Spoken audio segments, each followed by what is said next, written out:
All right, we are live. Joining me today is a very, very special, extra special guest, James Dow. So James, for those who don't know you, can you say a little bit about who you are and what you do, please? Sure. Yeah. So I'm an associate professor of philosophy at Hendrix College.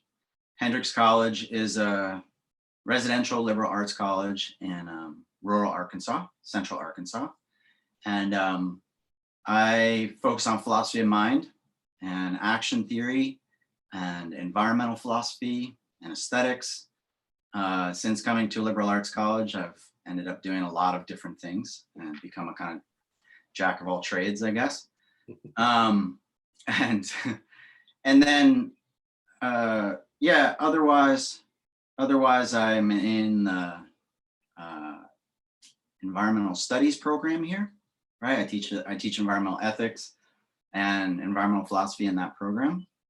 I also am the chair of the neuroscience program here. We have a interdisciplinary neuroscience program, which brings together like philosophy, psychology, biology, computer science. It's now going to be called Study of the Mind, and that's for a variety of reasons, but that's the program tries to like integrate different points of view. Yeah, so like other than that, I live on a farm here in Arkansas. It's an eco farm. We've had it as a kind of practice of, we have a community kind of, we did community shared agriculture, community supported agriculture for a little while. Oh, cool. And fed like 10 families or so at the peak. But now we sell plants and, have horses and chickens and that kind of thing, and live off the eggs and live off all the vegetables and whatnot. So our goal is to be like a kind of sustainable eco farm or food forest eventually. I don't know, there's lots of other things to say. I run long distances. That's one of the things I do. I've become an ultra runner since being here, and that's like helped me to fall in love with Arkansas. Wow. I play music. I play guitar in a band. We talk about a bit about that. I write music a lot more lately, and yeah, so That's cool. The background. That's a lot of stuff. So it's a lot of stuff. That interdisciplinary neuroscience thing sounds really cool. The Study of the Mind is a great name for that, actually. Were you always into neuroscience? I mean, I know we went to grad school together, but I wasn't sure that you were into the neuro stuff back then. Yeah, so I guess back then, when I studied with Jesse Prinz at CUNY, and when we worked together, part of my project initially was on the problem of other minds, social cognition, how we understand the relationships between self-awareness, social cognition, awareness of others, and joint attention or joint engagement, and what the kind of map of the relationship between those things were. And as I initially started working with him, he was like, we'll have to get more experimental or get more empirical, right?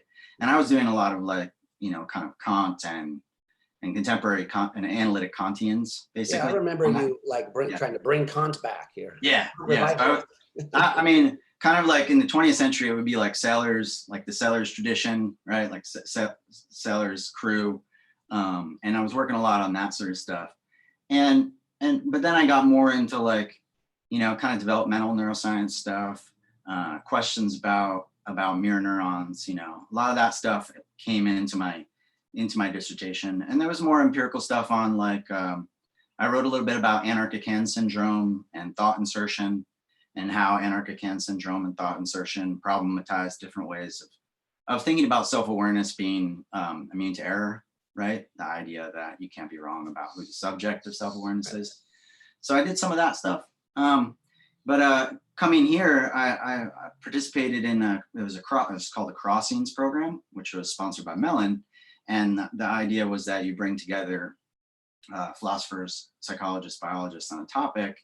And so we focus on consciousness. We focus on all sorts of different topics over the years. And that program kind of stimulated a lot of interest. I'd say I got more interested since being here. I got hanging out with my colleagues, talking about neuroscience of free will, neuroscience of self-awareness, social cognition, all those topics, got more and more interested in it. So I teach a course on neurophilosophy, and do some like traditional kind of like philosophy of science stuff, right, in neuroscience, but then also like questions about how you apply it to different contexts. So yeah, I got more interested over time. Wow, very cool. But yeah, I mean, in that program, we have a lot of freedom to explore whatever we want and come together as groups with guests and stuff. I think we need more of those kinds of programs. I mean, you probably know myself, I'm a big fan of interdisciplinariness. So when I hear about these sorts of programs, I'm just like, I'm amazed that they're not more prevalent actually, because there's even within like neuroscience itself, there's so much compartmentalization. You know, it's like the cell physiologists, they don't speak to the computational guys, and so we need more crosstalk in disciplines and across disciplines. So I love these sorts of projects. Yeah, cool. Yeah, I actually I've worked on a paper on structures of interdisciplinarity a little bit, and like identified a few problem areas that I think really need it, right? So I think, you know, definitely environmental ethics, right? The context of climate change research, for instance, when you look at what NSF funds, it basically funds like chemists and biologists and, you know, core natural sciences, and then some economics here and there. And then if there's ethics involved, it's sort of like research ethics, right? Or kind of like some stuff about green science, right? But not so much, not very many cases of you know, epistemologists, which seems like, you know, as far as the conversation about it, like the question about, you know, does knowledge require certainty? A lot of like deniers or skeptics about climate change will be like, well, we're not certain about it. But epistemologist who knows well the relationship between knowledge and certainty would be like, yeah, so like, that's not, knowledge doesn't have to be certain, and here's why, right? And similarly with environmental them away from the Gettier problem long enough to do something that would be the worthwhile project, actually. Totally. Yeah, absolutely. Like, yeah, that there has been in the 20th century a lot of, it's not just that, you know, interdisciplinary spaces don't ask philosophers to participate. Philosophers have their own structures that keep them from engaging in it, right? From seeing empirical stuff and experimental stuff as relevant to the questions that they're asking. Yeah, sure. I think that's amazing. I think that's great. So, and you brought up a couple of interesting points there. So on the one hand, I mean, I know you're really involved in a kind of neuroaesthetics at this point. Yeah. A project where you're trying to bring the resources of neuroscience to bear on aesthetic questions as they relate to environmental issues. So you have like a really, so can you tell us a little bit how you got into that and what the project there is? Sure. So the broader project I'm working on is a book project called Enacting Nature's Value, which I've been working on for a couple of years now. And the real sort of question is, how do we understand environmental value, right? And can we think through questions about environmental value in a way that incorporates philosophy of mind, cognitive science, you know, questions about action, those kinds of things, right? So the broader project is making sense of an account of environmental value and an account that gets applied. So the first chapter of the book kind of thinks through questions about environmental value. The last chapter applies it to like climate change, agriculture, conservation. My more recent article was on direct action or environmental disobedience, and kind of applying, you know, questions about imagination to environmental disobedience. I'd originally thought that was like the coda of the book, but now that'll just be a thing on its own, and you know.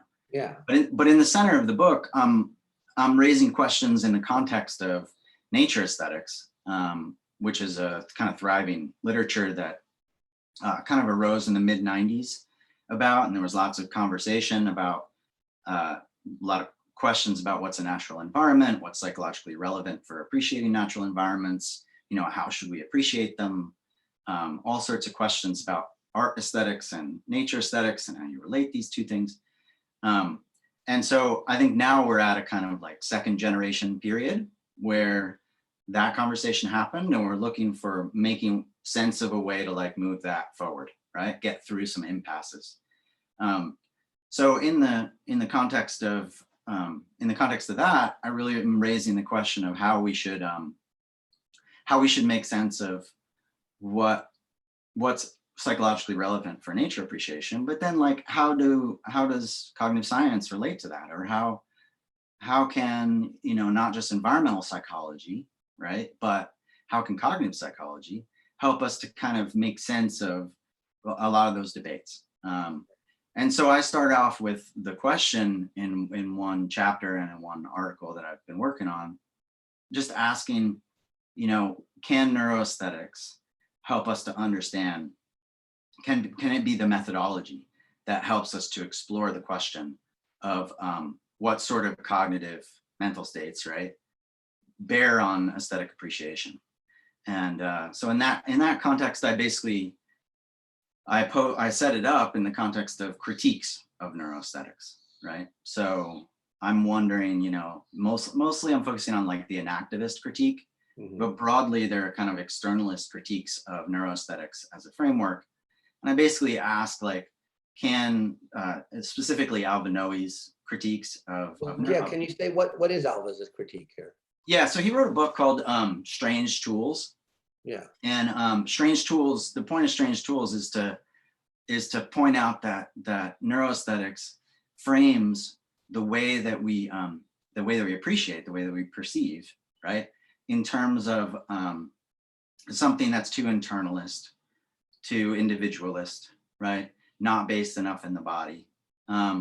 His main worry has to do with like a way that he's conceptualizing art.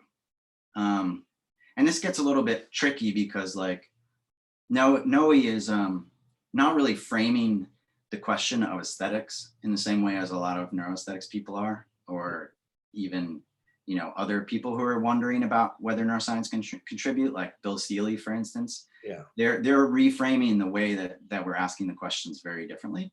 But one pivotal idea is that rather than focus on like philosophy of art, what counts as art or not, aesthetics is in the business of like understanding aesthetic experience, right? And for Noe, aesthetic experience is something that's like transformative. It's something that you go into the Met, let's say, which you can't go to now, but you go to the Met and you experience, you know, a Jackson Pollock's number 14 painting, right, which is in a modern wing. And when you experience that, it like transforms you. So you're not the person that you were before, right? Yeah. And so you know, your perception, you're like epistemically transformed in the sense that you see something that you've never seen before. You're also personally transformed sometimes by art, right? So you become a different person after the fact. And he thinks there's a sort of that's pivotal to aesthetic experience, right? And that neuroscience kind of poses a problem. Neuroaesthetics doesn't really capture that differences across time, right? So there's important differences across time in aesthetic experiences that if you just take like, okay, put someone in the context of seeing a picture, right, of Jackson Pollock's number 14, what is in an fMRI, right, say, then what is you might not have the same experience, right? Or it might just be a one shot, you know, here's the experience. You don't capture the entire experience. Right. He also thinks, so that's the like persons across time worry, I would put it, or aesthetic experience across time. The other worry is that different people, given their skills, right, given the structures of their appreciation, are going to experience things differently, right? Yeah. So like, it's not like a kind of cultural relativism or like, you know, kind of like it's relative to society or culture idea. It's more that like variation in skill, especially artists, right? So he thinks there's something super special about artistic expertise, right? So artistic expertise gives you a way of looking and a way of listening that kind of everyday people don't have, right? And so that difference across individuals matters a lot because, you know, people in the context of the art world are keyed to or tuned to the kinds of aesthetic experiences that are possible. Right. Does that make sense? Yeah. So those are for me. It makes sense from a musicianship point of view. So yeah, you know, I know personally, like when I first experienced jazz music, I was kind of I didn't understand it. But then once I learned how to play a bit and I tried to play some of it, I started realizing what was interesting and unique about it. Once I started actually trying to do it, it gave me new insight into, oh, I see. And then you learn some of the vocabulary and traditions there, which enhance your appreciation of it. Yeah, cool. Yeah, so that's definitely part of the broader discussion in the book, right? And then also in nature aesthetics. So, you know, like within aesthetics, there's this question of, is aesthetic appreciation based in kind of cognitive skills? Is it, or cognitive or concepts, right? So there's the kind of Kendall Walton tradition where the idea is that you have to have categories that enable you to structure where your aesthetic experiences are in order to be correct about, or make appropriate judgments really about what you're experiencing. And so that when you gain those concepts, then you're capable of making the appropriate judgments. Right. That same kind of view gets applied by Alan Carlson in the context of nature aesthetics. So his view is that you know, you have to possess, just like Walton argued, you have to possess the art categories in order to properly appreciate the natural world. You have to possess the natural science categories in order to appropriately appreciate nature, natural environments, right? So you have to know. Natural science categories, he means what?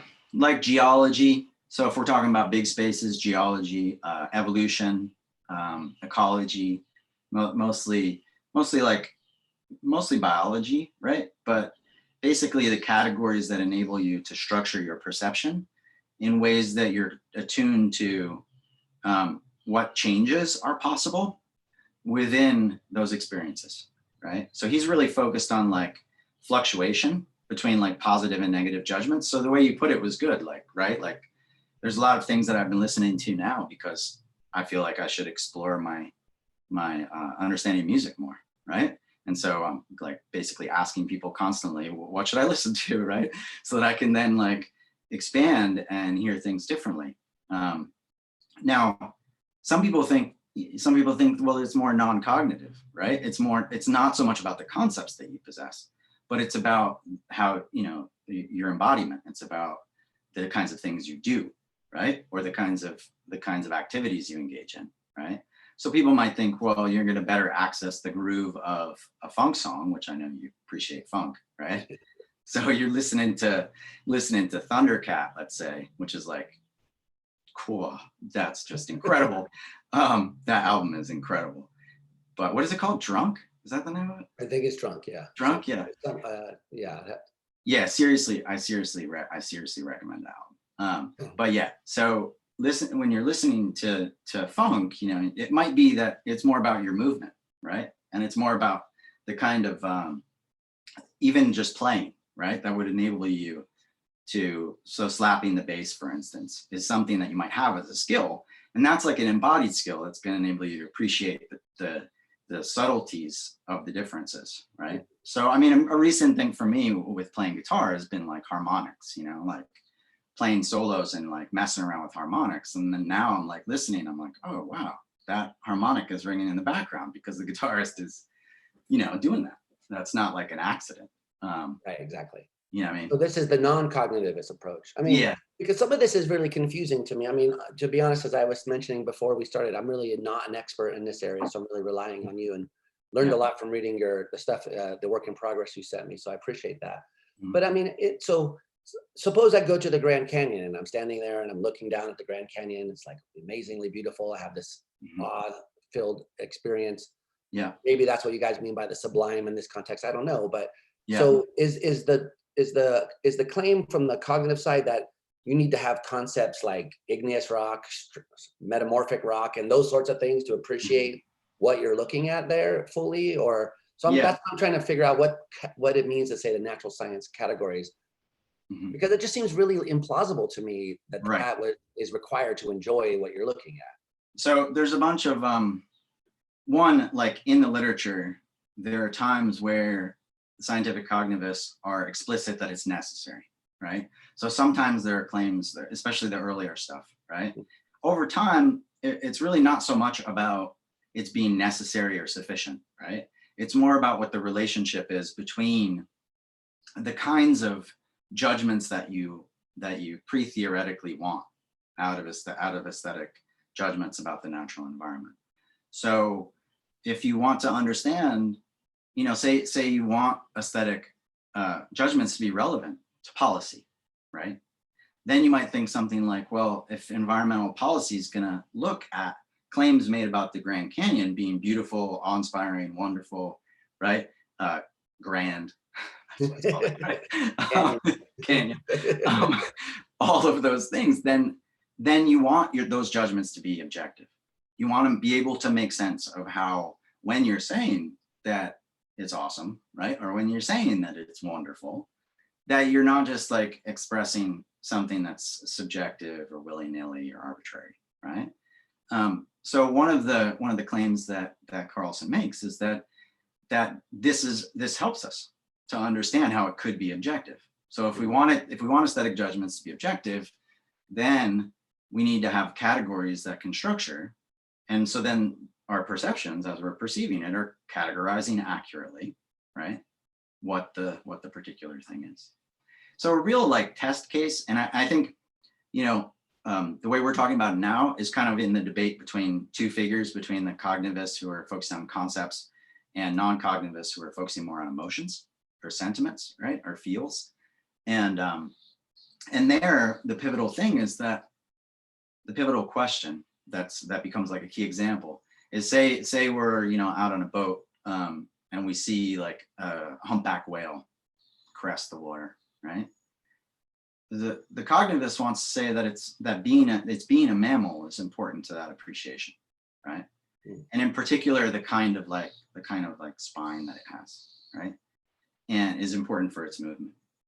Now, if someone says something like, well, but I can experience the awesomeness of that movement and, you know, the intensity of the splash or this, you know, whatever it is the person's focusing on, and think it's a fish, right? Or think that it's a totally different kind of organism. And so there, the cognitivists want to say that, no, it's not, you can't be wrong about that category. Now, it's not because it's necessary, it's because you miss out. So other than the objectivity point, you miss out on the kinds of perceptual qualities that you could have. So you don't see as many of the objects that are relevant to your appreciation. And you personally don't subjectively experience it as being like, you know, I could see this, and so I seem to see this, right? Like, yeah. Like you don't have available the kind of phenomenal character or the qualities of that you could experience.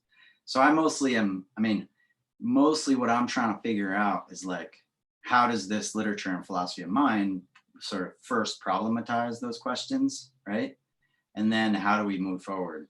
So if people are interested in the emotion view, Noel Carroll, who's awesome, Noel Carroll writes a lot about emotions in the context of nature aesthetics. And Alan Carlson and Noel Carroll have gone back and forth about about this debate. And it's really profitable to like think through like, well, what do they mean by emotion? You know, like how are they framing these questions about what's cognitive, what's non-cognitive?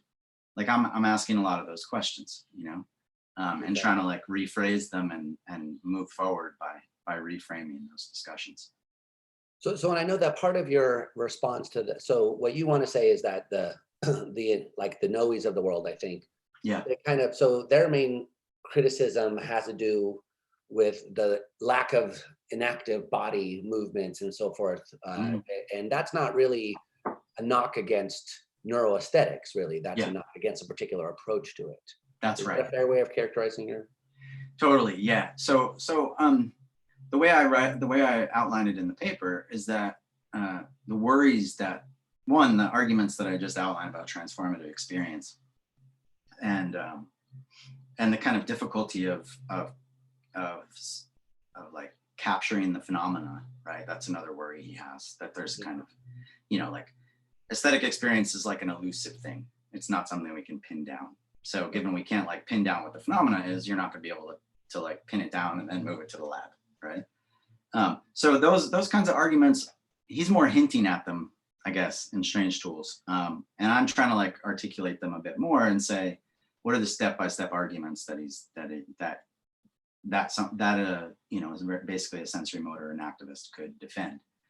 But I do think one of the things that I'm trying to do is to like delineate between worries about neuroaesthetics in the context of art aesthetics, and then worries about neuroaesthetics in the context of nature aesthetics, right?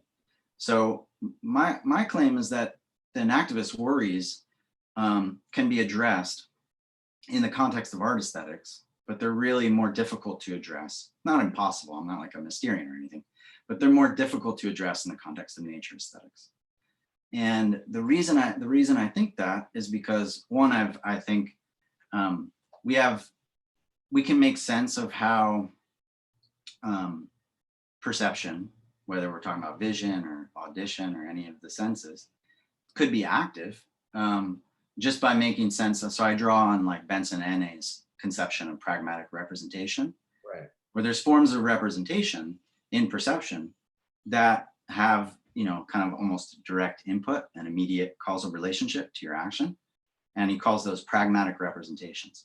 So I basically say, well, pragmatic representations could be used as one of the forms of representation that could be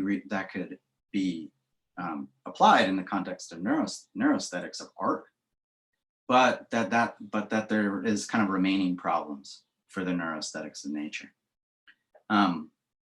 And mostly I take it to be, I guess my contribution is to like make sense of what I call the problem of double mediation. So the problem of double mediation is basically that whenever we're trying to investigate neuroaesthetics, if we were to investigate neuroaesthetics of nature, we would kind of have to reintroduce art-like structures, right? So you would have to show people images of landscapes of the Grand Canyon, for instance, or of whales emerging, right? And then that means that we're like, the first order mediation kind of like means that we're moving from a question about nature aesthetics to then a question about art aesthetics again, right? The second problem has to do with like more like the self, or more like, you know, I think Noe's right that there's something significant about aesthetic experience in the context of in general, right, that he's applying to art aesthetics. But I think it has to do with like being immersed, right? Or like kind of like losing yourself or being in the zone, right? And allowing yourself to like have the art be privileged over your own beliefs, your own desires, your own interests. And then in that experience, then that makes it available for you to be changed, right? So I think he's right about that, but I don't think that really poses as much of a problem in the art aesthetics case as it does in the nature aesthetics case, because really you have to be immersed in that environment, right? You have to be a body in the natural world. So I'm just kind of highlighting, I'm not so much interested in like skepticism about neuroaesthetics as I am like frame this question, and then we're starting from, you know, the most basic sort of empirical approach, and then like ask questions about, well, what will we need to do, right? And then theorize at higher levels and develop a sort of empirical or experimental account of how nature aesthetics could be investigated through cognitive science, right? So, I mean, I'm not really like committed to the skepticism as much as like reframing the question, right? I guess, yeah, I don't know, I find all of this stuff hard to make sense of at some level, because I just don't recognize any of the things in my own experience. So I don't know if that means I'm just not good at aesthetic appreciation or not, but you know, I like Matisse and Picasso, and Matisse is probably my favorite artist of all time, actually. I mean, sometimes I just look at it and I just like the painting. I don't feel transformed or in the zone, or So that's not aesthetic appreciation on these kinds of accounts. I'm not just trying to. Just seems like the bar is really high for what I would just call enjoying the art, enjoying. Yeah. Well, I think there it's a matter of as we're theorizing, it's a matter of how like phenomenal capture arguments work, right? Yeah. Like, I guess the way I think of it is like when someone's making the claim that here's this thing that's super important, you know, it's not necessary or whatever, but it's kind of a phenomena that's central to aesthetic experience. And then the claim is like, well, here's saying that it's central is sneaking back the not. You're saying it's not necessary, but it's central. So, yeah, like a core. It's a core thing, and that. I mean, maybe we can think about it this way. So say one of the sort of the skeptics about neuroaesthetics, or let's say pessimists about neuroaesthetics, right? And like optimists about neuroaesthetics, right? So one of the things that the pessimists are worried about is that there's a kind of erasure of expertise, right? Mm-hmm. So one of the things that Noe is really concerned about is that like, no, like you have to like cultivate a lot of understanding and knowledge and skill, right? And in order to be able to make art, in order to critique it, right? In order to be able to historicize it, do all the kind of tasks that are involved in the art world. And I think they're one of the things that is involved in expertise. And I don't think Noe actually points this out, but like this isn't coming from another context. Hubert Dreyfus, when he talks about expertise, talks about the kind of skill that you have involves flow experience, right? At the highest level. So when you're an expert in any kind of skill, you're capable of being immersed, right? Being in the zone, just doing what you do, right? And engaging in that way. And so I think that kind of willingness to go there, that is what maybe motivates his idea. I'm not sure. I haven't asked him about that particular part of it. Mm-hmm. But then there are like other folks who think, well, it's not, you don't really need to consult experts, right? Like it's a matter of everyday experiences, right? Everyday aesthetic experiences are on a par with the expert ones. Right. And so I think that's really what drives that question of what's core and what's central is that when we start to talk about expertise, it's at that highest level responding to very specific situations, you know, like if you're a player responding to very specific situations in improv, let's say, right? Or if you're an appreciator, being able to like be like, oh yeah, I know that, like I know that, right? And then relate it to other things. So I mean, I think that's as I'm sort of working through this, I don't think like I agree with you in the context of art aesthetics and nature aesthetics. I'm reluctant to kind of frame what really matters in terms of it's being necessary, right? Yeah. Like, I do that. And I in the book actually I work through like, here's a case where someone says it's central, right? Here's a case where they say it's important.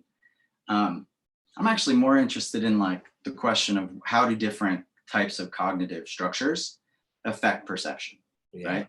So that's the real question. It's like, what are the effects of imagination, which you haven't talked about, right? Or what are the effects of, you know, emotion? What are the effects of mystery? What are the effects of these different cognitive states on perception?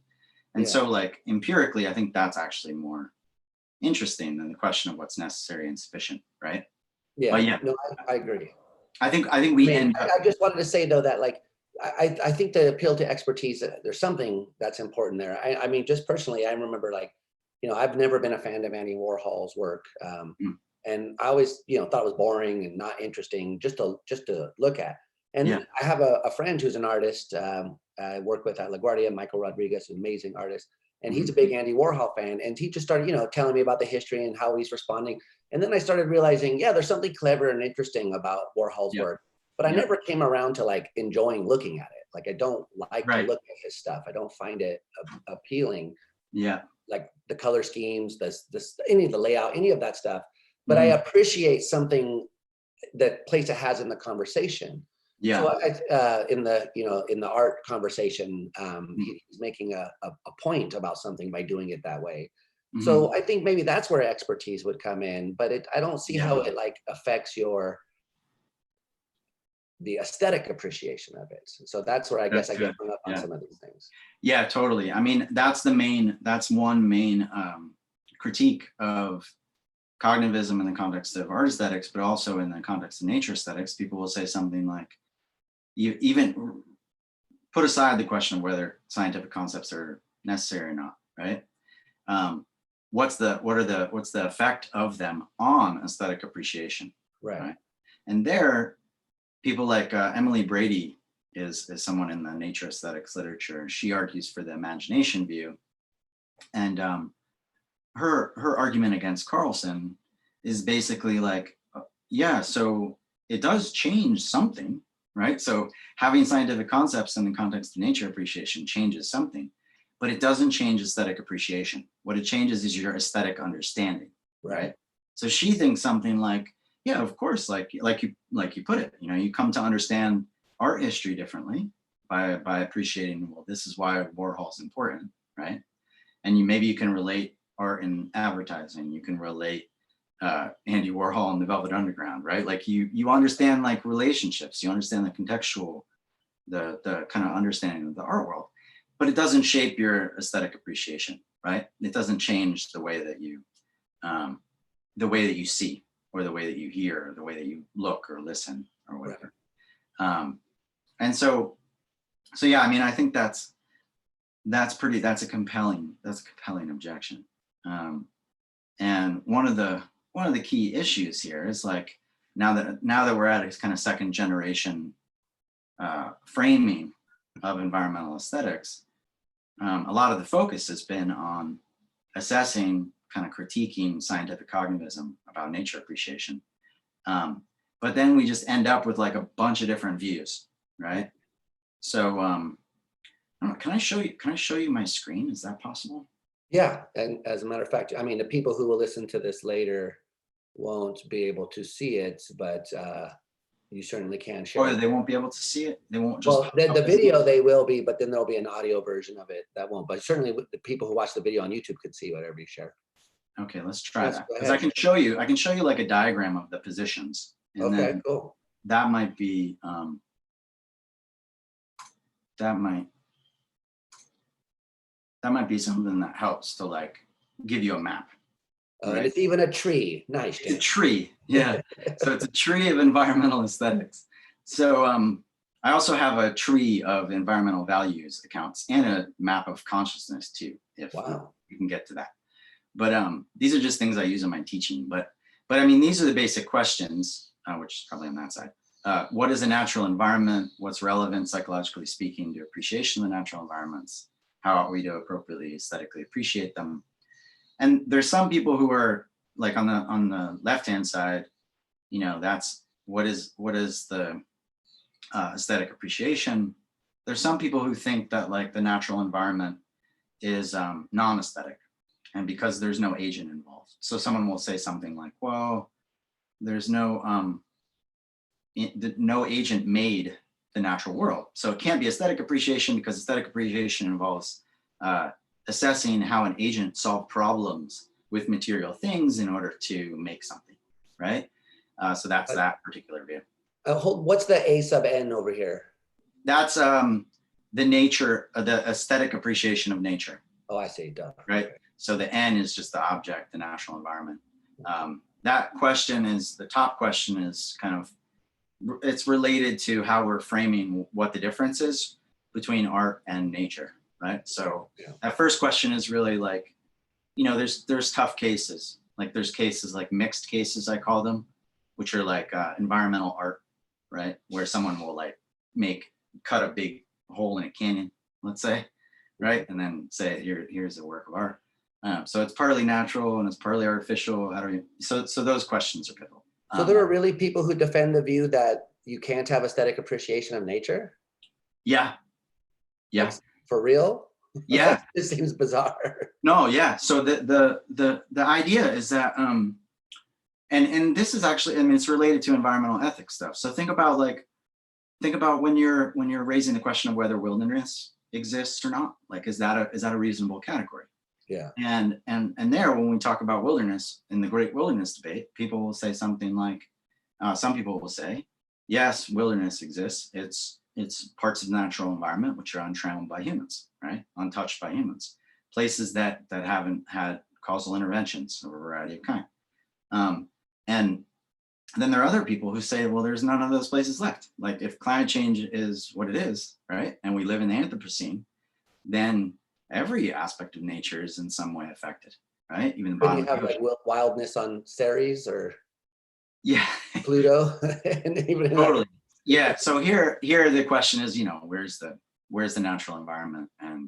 But then even in that case, like, it depends on what the structure is that makes it untouched. So, this gets into questions about, which we're familiar with in the conscious literature, of like, when you think about something, right, and you like conceptualize it, have you had an effect on it, right? Like have you, is that an intervention? So, I mean, of course, nobody's out there spilling oil on moon, although someone just dropped some shit on the moon, didn't they? Yeah. Did somebody, I forget what it was, but anyway. So yeah, Pluto's not been affected in that sense, but it might have been affected in the sense that there's social constructed categories that structure the way, right? I mean, that's a weird But way. when it got demoted from a planet, it was affected. Yeah.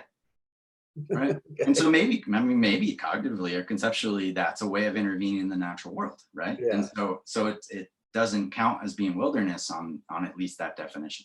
Okay. And so in that context, the question is like, well, if we want to preserve or conserve nature, then and we intervene in it, then we're actually like making something, right?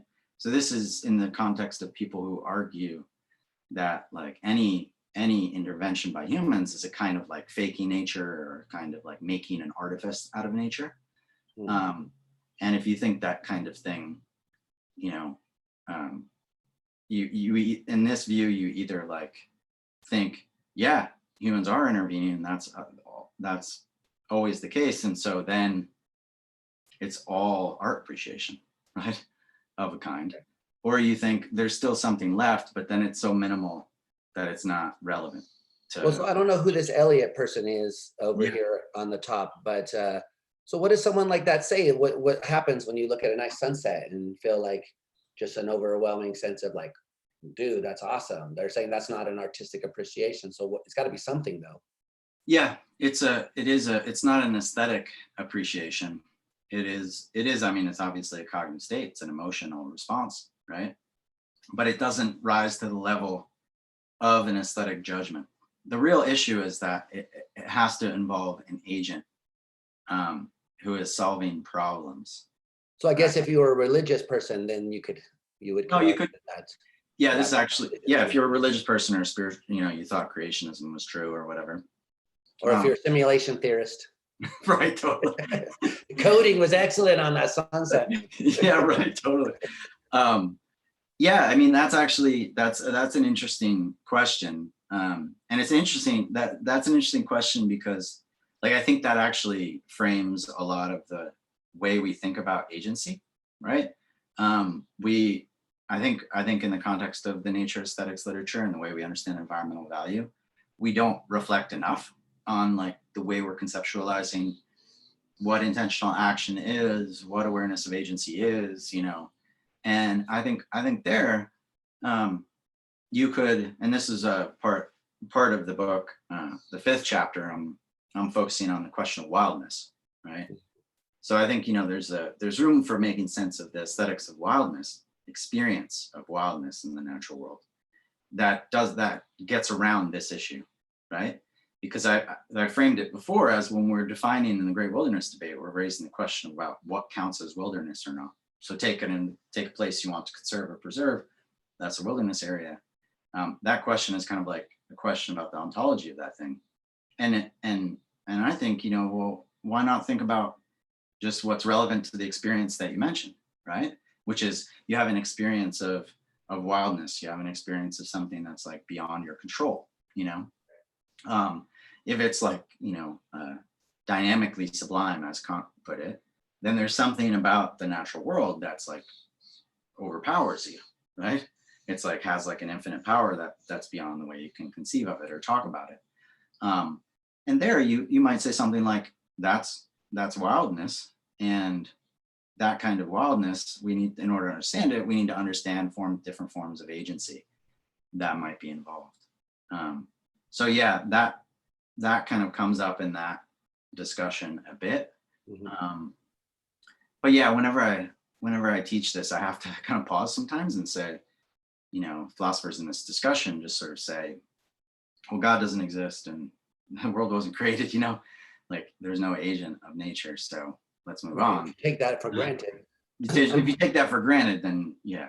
But I also don't think, like, even if you think, okay, there isn't agent, or there isn't even intelligence in the natural world, right? So creationism's false. Does that mean that you have to then think there's no property that you experience? Right. That is something that's beyond your control? No, I don't think so, right? So the ontology doesn't kind of like bubble up and make it the case that you can't make sense of an experience of something being strange or being, you know, beyond the kind of way you could talk about it, or, you know, outside of your human control. I mean, it seems at that point, it's like a verbal issue, mostly, whether you want to call it aesthetic or not.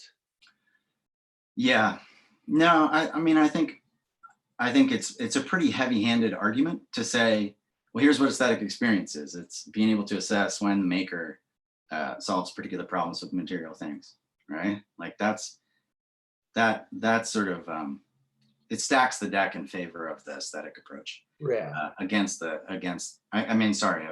of the non-aesthetic approach against the aesthetic approaches. Yeah, and I think really, you know, some of the more contemporary stuff on awareness of agency becomes important here, right? So we're aware of our own agency and we're aware of ourselves as causes in the world, but then we're also aware of other people's agency, and we're aware of animals and, you know, trees and the kind of movements that exist in even basic things like rivers, right? Right. And we might sometimes say, hey, oh no, hold off, that river is not an agent, right? But there are other occasions where it's like, especially with natural disasters, where you're like, oh shit, that river's an agent. Like, like it's not, you know, like I drove through a tornado once. It was actually the last time I went to Tucson, which I think the Conscious Conference. Yeah. Which I think was 2016. Okay, yeah, that was the year we were there together. Yeah. So that year I came back and I was at the airport and I wasn't paying attention. I was driving home and I was on the highway and I saw a guy with like a camera on the side of the road. I was like, what's the deal with the camera? And then I looked out to the west and there was this massive like wall of blackness, right? And it was like a parallelogram. I was like, holy, like that's a tornado, right? Yeah. And I came to find out there's like different kinds. So like I was thinking like Wizard of Oz style still. I was new to tornado land. So I was thinking it would be like a funnel, but no, there's like wedge tornadoes, which are much bigger and actually more devastating in some ways. Wow. But then like I was like, whatever, I'm just gonna drive through it. Like I'll make it around. And it was super dumb. But like I was like, no, this will be metal. Like this will be super fun. This will be metal. And so I like, that was a dumb mistake. I grant. Yeah, we don't encourage driving through tornadoes here. No, do not drive through tornadoes. Also, do not drink bleach. Right. Don't disinfect your insides. Don't disinfect yourself with Lysol. That's dumb. Yeah. Okay, we're not gonna talk about that. Yeah, please don't. Yes. But yeah, so like, and as I was driving through it, and you know, you experience it as a kind of agent, right, in the natural world. Yeah. Now, you're incorrect about it because it's not, you know, there might be certain conditions that are not met for agency present there, but I think that's part of the experience. And so a lot of what I've been trying to do is like recover that a bit and say, you know, like even if it's the case that there are reasons, in these arguments for sort of saying, you know, wilderness doesn't exist, but still wildness exists in the sense that you have an experience of, here's this thing that's beyond your control, right? That's an agent in the sense of bringing about cause and effect in the world, altering things, has a kind of stable character. I mean, it disappears after a few miles. The tornado does, but you know, I mean, just not to go too far off on a tangent here, but you've had a couple of these kinds of experiences. I know you wrote about once where lightning struck like right in front of you. Oh yeah. And then you stepped into the lightning patch. Yeah. And now you're driving through a tornado. I mean, you got a couple close calls here. I have, yeah. So that was actually at Mount Monadnock up in Vermont, which is it's a great mountain. I'm sorry, New Hampshire. It's in New Hampshire. Okay. So when I lived in Boston, I would drive up there, and I was hiking on my own in a storm, and I was almost at the peak, and I was like, kind of like, it's not a great peak actually, like especially in a storm, but I was like, oh no, I'll try to get up there, and a storm came through, and yeah, there was like this a ball lightning, which was, you know, it's basically like, it's not really a ball, like it's a round, like orb of lightning that's like connected to the ground and then connected to the cloud. And what was weird about it is I had expected that to be like way more intense, like a lightning strike to be way more intense, but it was kind of chill. Like it was kind of like, you know, there's an orb in front of me, you know. And then I came to realize that like I felt it, right? Like my hair stood up and I felt it in my body and stuff, but it wasn't like a lightning strike that, like, you know, made me fall, blasted the earth, or knocked down a tree, or like got, you know, hit me in the head or anything. But yeah, that experience was intense. And yeah, I write about the kind of desire to get immersed in it, right? Like, because at the moment I had this weird kind of sense of wanting to experience it more deeply, right? And so that has served as a kind of metaphor for a sort of non-cognitive experience of wanting to be immersed in the natural world. Mm-hmm. But then also an experience of the sublime, right? An experience of something that's like much bigger than you, more powerful than you. So yeah, I use that as in some of the stuff I've been doing on the sublime.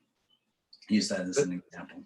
It's a good example, but so before I want to get to this imagination stuff, but working on this, just some things that you were saying before about wildness and the experience of it, which I really like. Yeah. But I wonder, like, how worried are you that this is going to be applied to other areas? Because I mean, you know, couldn't you have that same experience in New York City on a Friday night in the Village? Let's say there's something that's out of your control that seems almost verging on incomprehensible. So is that an experience of wildness?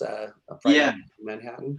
Yeah. So I think one of the benefits of detaching the kind of aesthetic experiences that we're interested in from like the question of what a natural environment is, right? The benefit of that is that we can highlight the aesthetic experiences that we have and share, right? And can talk about independent of that question. So I think, you know, a lot of stuff in the context of environmental aesthetics right now is challenging that like rural urban distinction, right? Okay. And so I think that's important to recognize because we tend to think, when we think of natural environments, we kind of make that assumption, right? But environmental aesthetics includes it can include urban environments as well, right? And so some of the benefit of thinking about the property itself, right? Like, here's the experience. This is wildness in my experience of something that's the way I define it is that it's something that is strange or unfamiliar, right? It's something that kind of seems to outstrip the concepts that you have. So you kind of long to like gain a deeper understanding that seems inaccessible. Of course, like what we talked about before, you can categorize it later and it won't anymore. And then the last thing is that it seems beyond your human control. So I sort of focus on those as being, and yeah, I take that to be a benefit. I think, yeah, my other experiences of messengering in New York definitely influences this. Yeah, right. I remember you doing that. Right, exactly. I mean, I've had the same feeling when I'm on the, I mean, I'll never, this is kind of a non sequitur, but I was on the train coming back from Manhattan to where I live. And I was, minding my own business, reading a book. Suddenly I looked up and I noticed that the entire car was filled with policemen. Like every single person on the car was a policeman. Yeah. And I was just like, paralyzed. My first instinct is like, run away. I don't really think of the police as protecting me too much, unfortunately. I know they do sometimes, but they do, yeah. I was like feeling the same way, like if I had walked into a nest of spiders. That's how I felt. I was like, holy crap. It was a really intense experience on my part.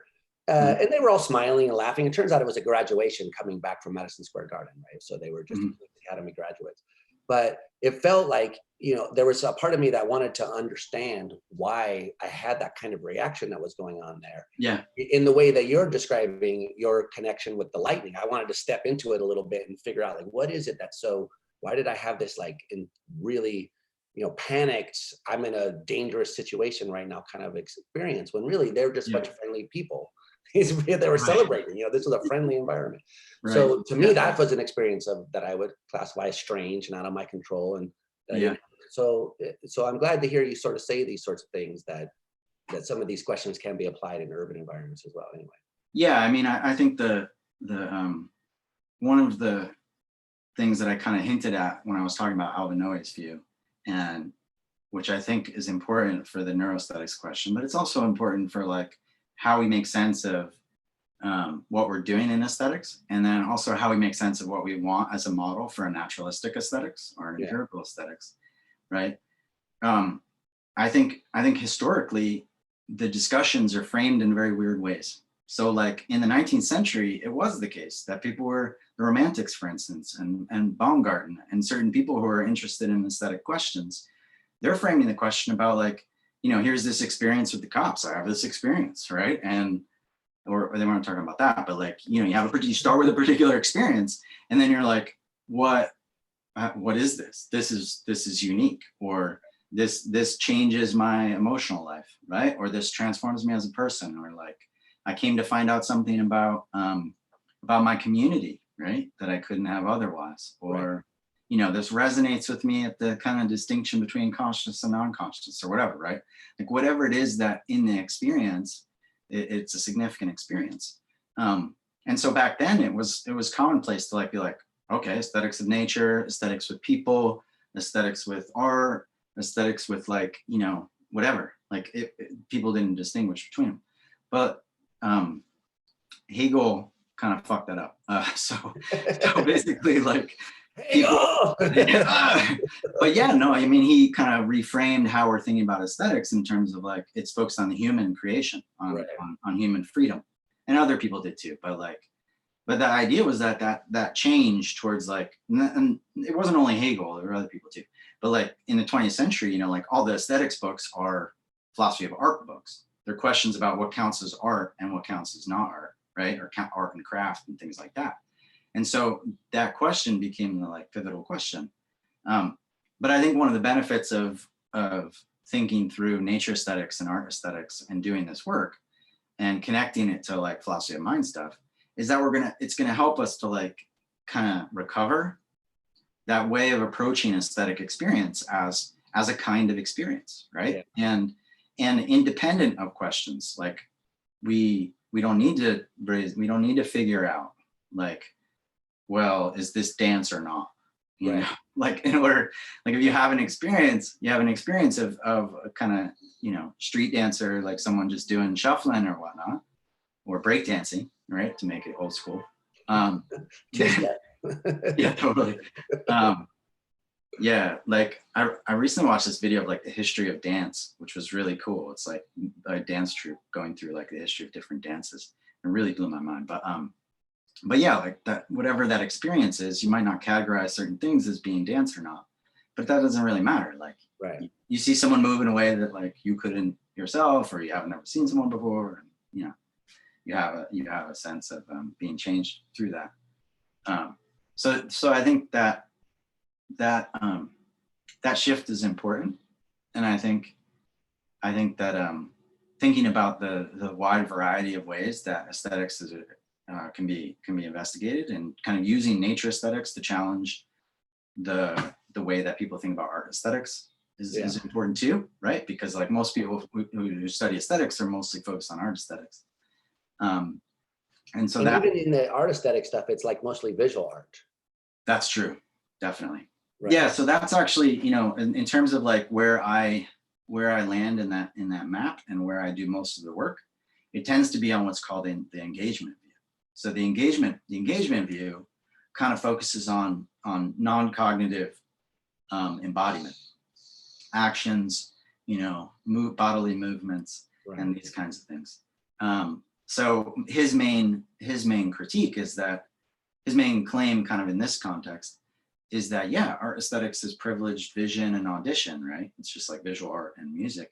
Right. And that stands in the way of really getting to what's significant about nature aesthetics, which is your body in an environment, right? And tastes and smells and touches, mostly touch, the kind of sensuality of the natural world, right?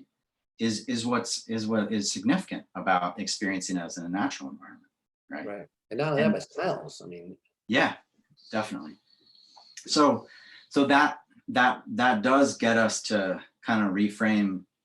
I mean, to like, you know, just to connect to some philosophy of mind stuff, like, you know, that's also true in the study of perception, right? Yeah. Or in like the way we understand phenomenal consciousness. Like we tend to think, yeah, let's talk about vision. And so when I'm teaching cognitive science, I'm always like, well, we're talking about Mars theory, right? And then we articulated an account of all the different levels of cognition, and then it's like, well, why is it vision? Like, why is that the thing that's guiding us otherwise, right? And yeah, maybe of course there's going to be levels of cognition in a variety of ways to make sense of different senses. But then once you start thinking through, like, well, no, our experiences aren't just like a single one, right? Right.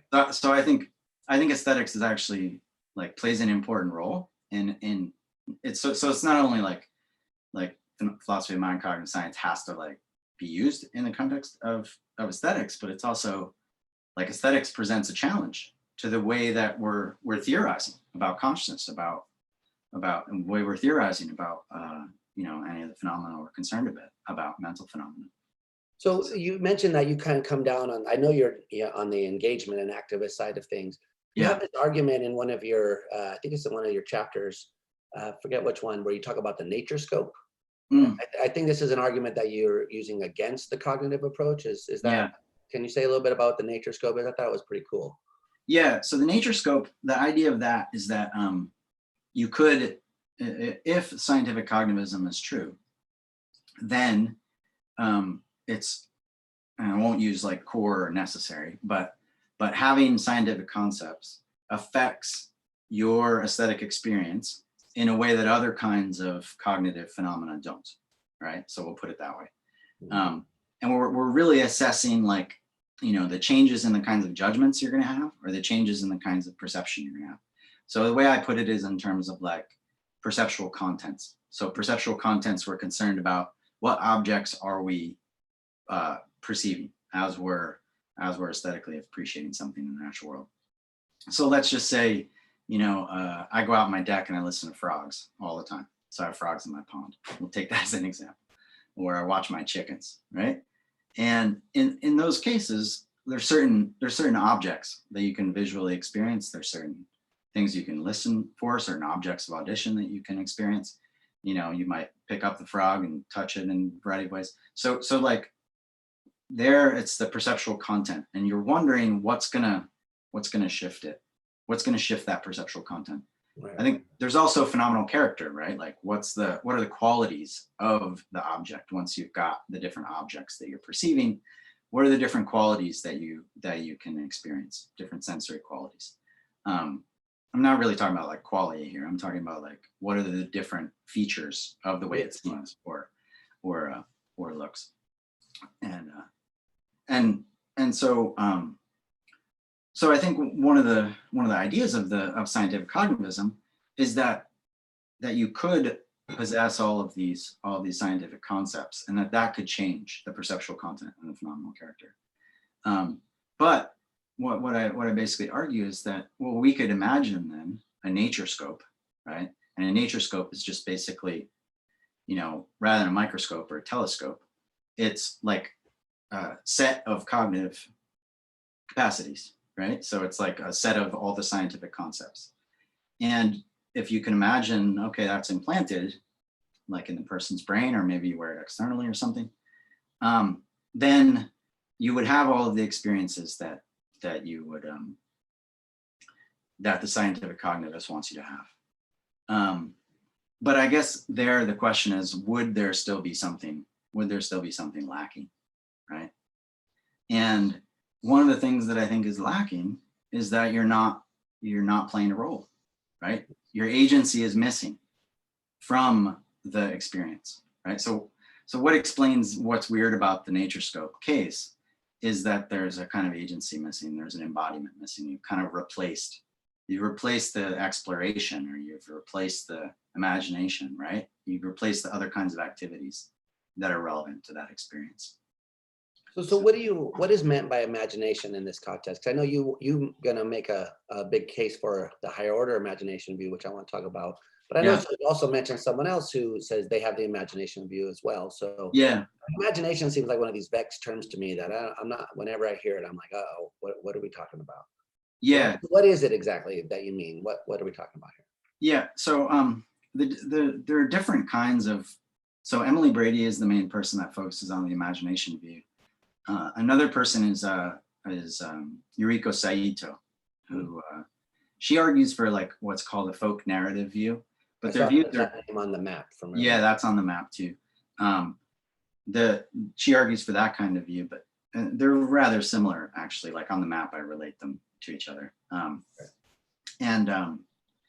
But Brady has a distinction between different kinds of imagination.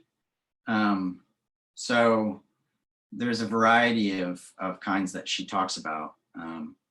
Exploratory imagining. Exploratory imagining involves like kind of searching your sensations, looking around in your experiences, and allowing associations to develop. She also talks about projective imagination, which is a kind of simulating into a perspective, putting yourself in the view of a tree, right? Or putting yourself in the point of view of an animal. So that's kind of empathetic perspective taking. She also talks about ampliative imagination, which is basically like narrative, like going beyond your experiences in the natural world to construct a kind of context in which you're thinking about characters, settings, plots, actions. Like, so take like the traditional notion of narrative, and then you're applying that. And what the last one, which she takes to be the most significant, which I think is the most puzzling actually, is what she calls revelatory imagination. And that's the kind of like disclosure, what she calls the disclosure of particular truths. And there, the idea, I think, is that you gain access to aesthetic truths through like revelatory imagination. So I think the best way that the way that I usually think about this is in terms of like Heidegger's notion of disclosure or unhiddenness. So I think she means something like that. So it's not like an aesthetic truth where like it's true that these frogs are playing and in making sounds, and that's an E sharp, right, or whatever, which is an F. I just like to say weird things like that.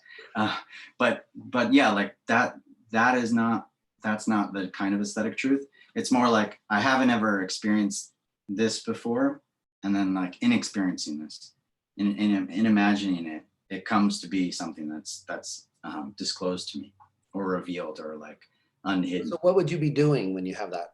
So I understand with some of these other things, I'm not sure why they get called imagination. Yeah. But what's this last thing? What are you doing when you, like, what's happening in the mind of the person? They're picturing something, they're just running a narrative, like. Yeah, I think revelatory imagination is actually closer to, it's closer to what people talk about when they talk about being like engaged with nature or being like immersed in nature. So it's sort of like allowing you hand yourself over to the environment.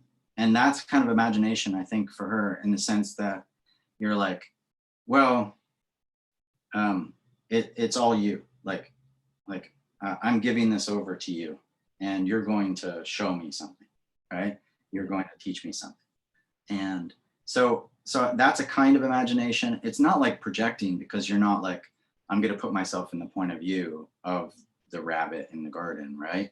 You're more like, well, let me just follow it, right? And allow for what gets revealed. So both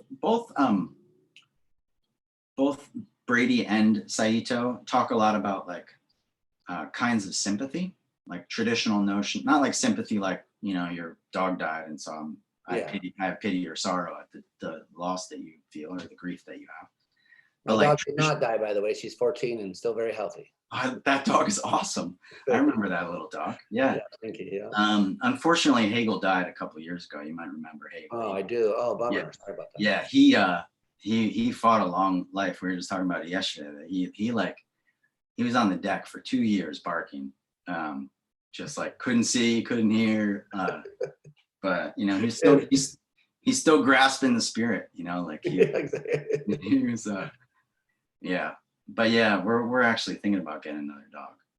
It takes a while to get over it. I know it's rough. Yeah, I mean, we have another one that we got from our neighbors. The dog got left, actually. We named her Sophia. She's an awesome dog. It took a little while for me to get used to her, because it was like kind of just showed up, you know. So I wasn't like, I want this dog, and then, you know, it was like, yeah, we suddenly had a dog. But she's awesome. She's such an awesome dog. But yeah, our family's debating now, like, do we want a lap dog or do we want like a real dog? Yeah, those seem I'm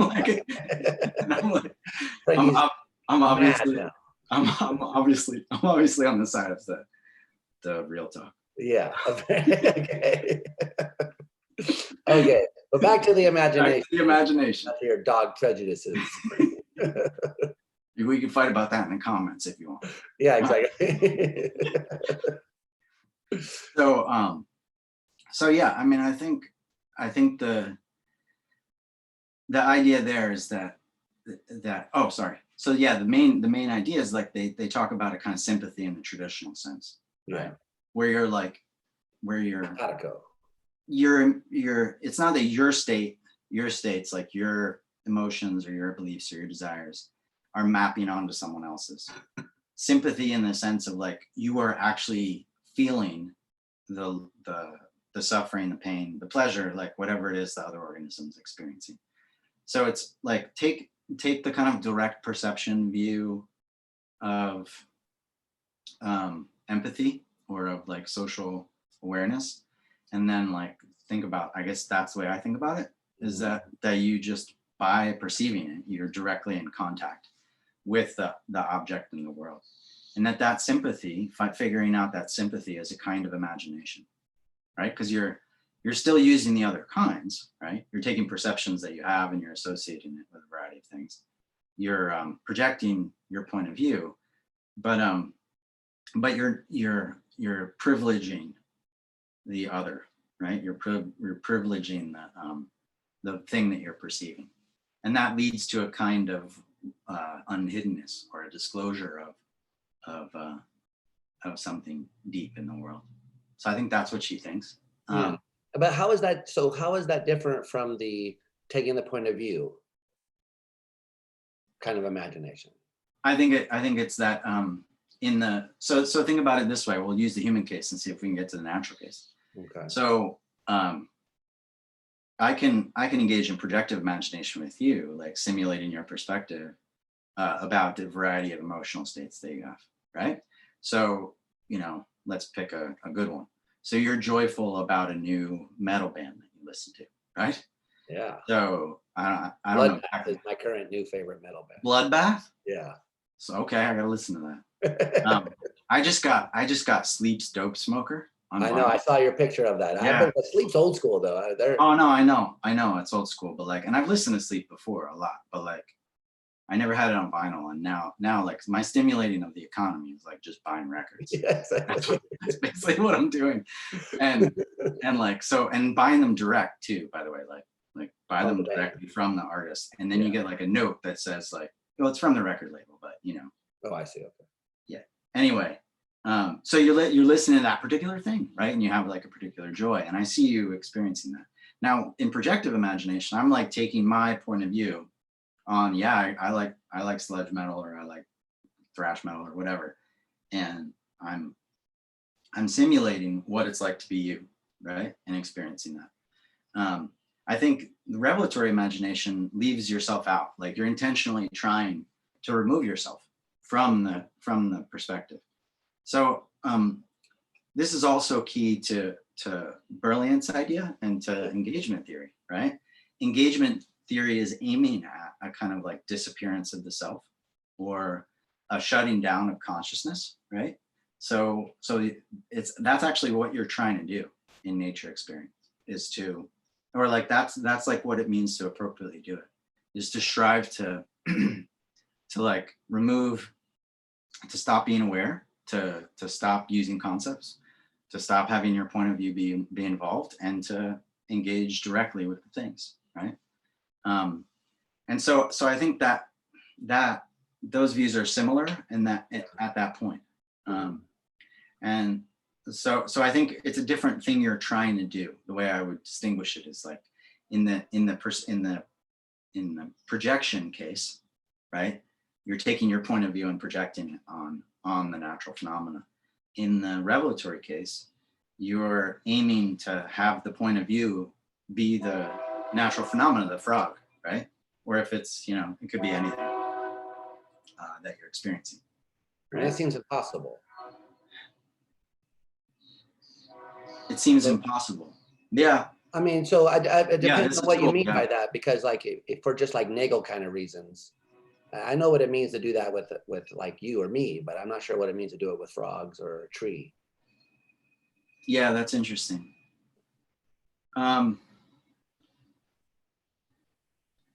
Yeah, I guess it sort of has to do. It has to do with when we're talking about the engagement view, it has to do with kinds of movement, right? So you don't have to like have a subjective point of view or a subjective take on things that's like what it's like for me to experience the world in order to experience the movement of something, right? So let's take a case that would like really be difficult, right? So think about the movement of a tree limb in a storm, right? Yeah. Or think about the way that a creek flows, right? The meandering path of a creek. Those kinds of things are definitely, you know, they don't have a point of view, they don't have a perspective, right? They're not organisms, right? You find the tree on the evolutionary tree, right? But there's no creek on the evolutionary tree. Right.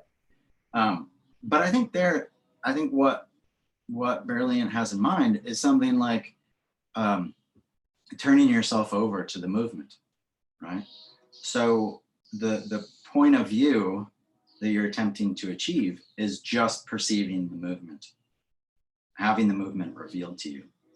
And I actually think that that's what's interesting about like thinking about awareness of agency stuff in this context, is that there's going to be a lot of cases where our bodily movement, like the way that we perceive our own awareness is makes it difficult to make sense of those kinds of movements, right? Right. So I embrace the idea that it's difficult to do that kind of thing, right? But I guess not for the same reasons. It's not because I think something like, well, what is like within each of those contexts, it's sort of like, what is the point of view we're concerned about? I think for Brady, it has more to do with like,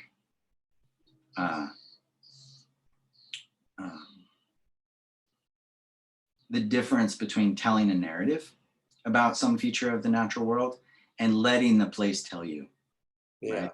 So sometimes there's like a kind of listening that we do that we can distinguish aesthetically, where it's like, you know, I've and kind of looking and kind of touching, where it's like I'm letting my past experiences inform me, right, in a way that I'm trying to make sense of, like, well, this pine tree seems like this other pine tree that I've experienced, right? Or, you know, here's a pile of snow way up on this mountain. This is like the last time that I summited a mountain in July, right? And, or, you know, let's tell a narrative, and you structure the narrative, or you're telling a story, and you're kind of articulating what that is. I think there's a shift where they think, nature tells its story on its own terms, right? That's but I guess I don't, yeah, because like with the tree example, with the river example, so, you know, there are certain movements the tree's going to make that are physically impossible for me to make. That's right. Yeah.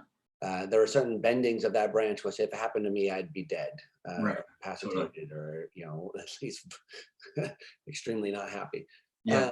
So in what sense am so I don't know what it means to give yourself over to that kind of movement where you're somehow dropping out and you're just experiencing the movement of the tree as your own, or like as a tree would, or so. I just don't, I'm not trying to be difficult, or it's not an objection. No. I'm just trying to understand. I actually, I mean, that's how so I agree with what you're saying. And what I end up arguing about wildness is that what's significant about the experience is that difference that you're highlighting, right?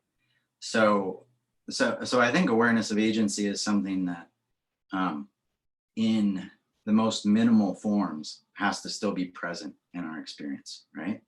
And so I do think that what's interesting about wild experiences, and they don't have to be in wilderness areas or whatever, but what experiences of wildness is that contrast between the kinds of bodily movements, the kinds of motions that exist in nature, and the kinds of motions that we're capable of. So just think about, two bucks smacking their antlers together, right? In a kind of war, mating war or whatever.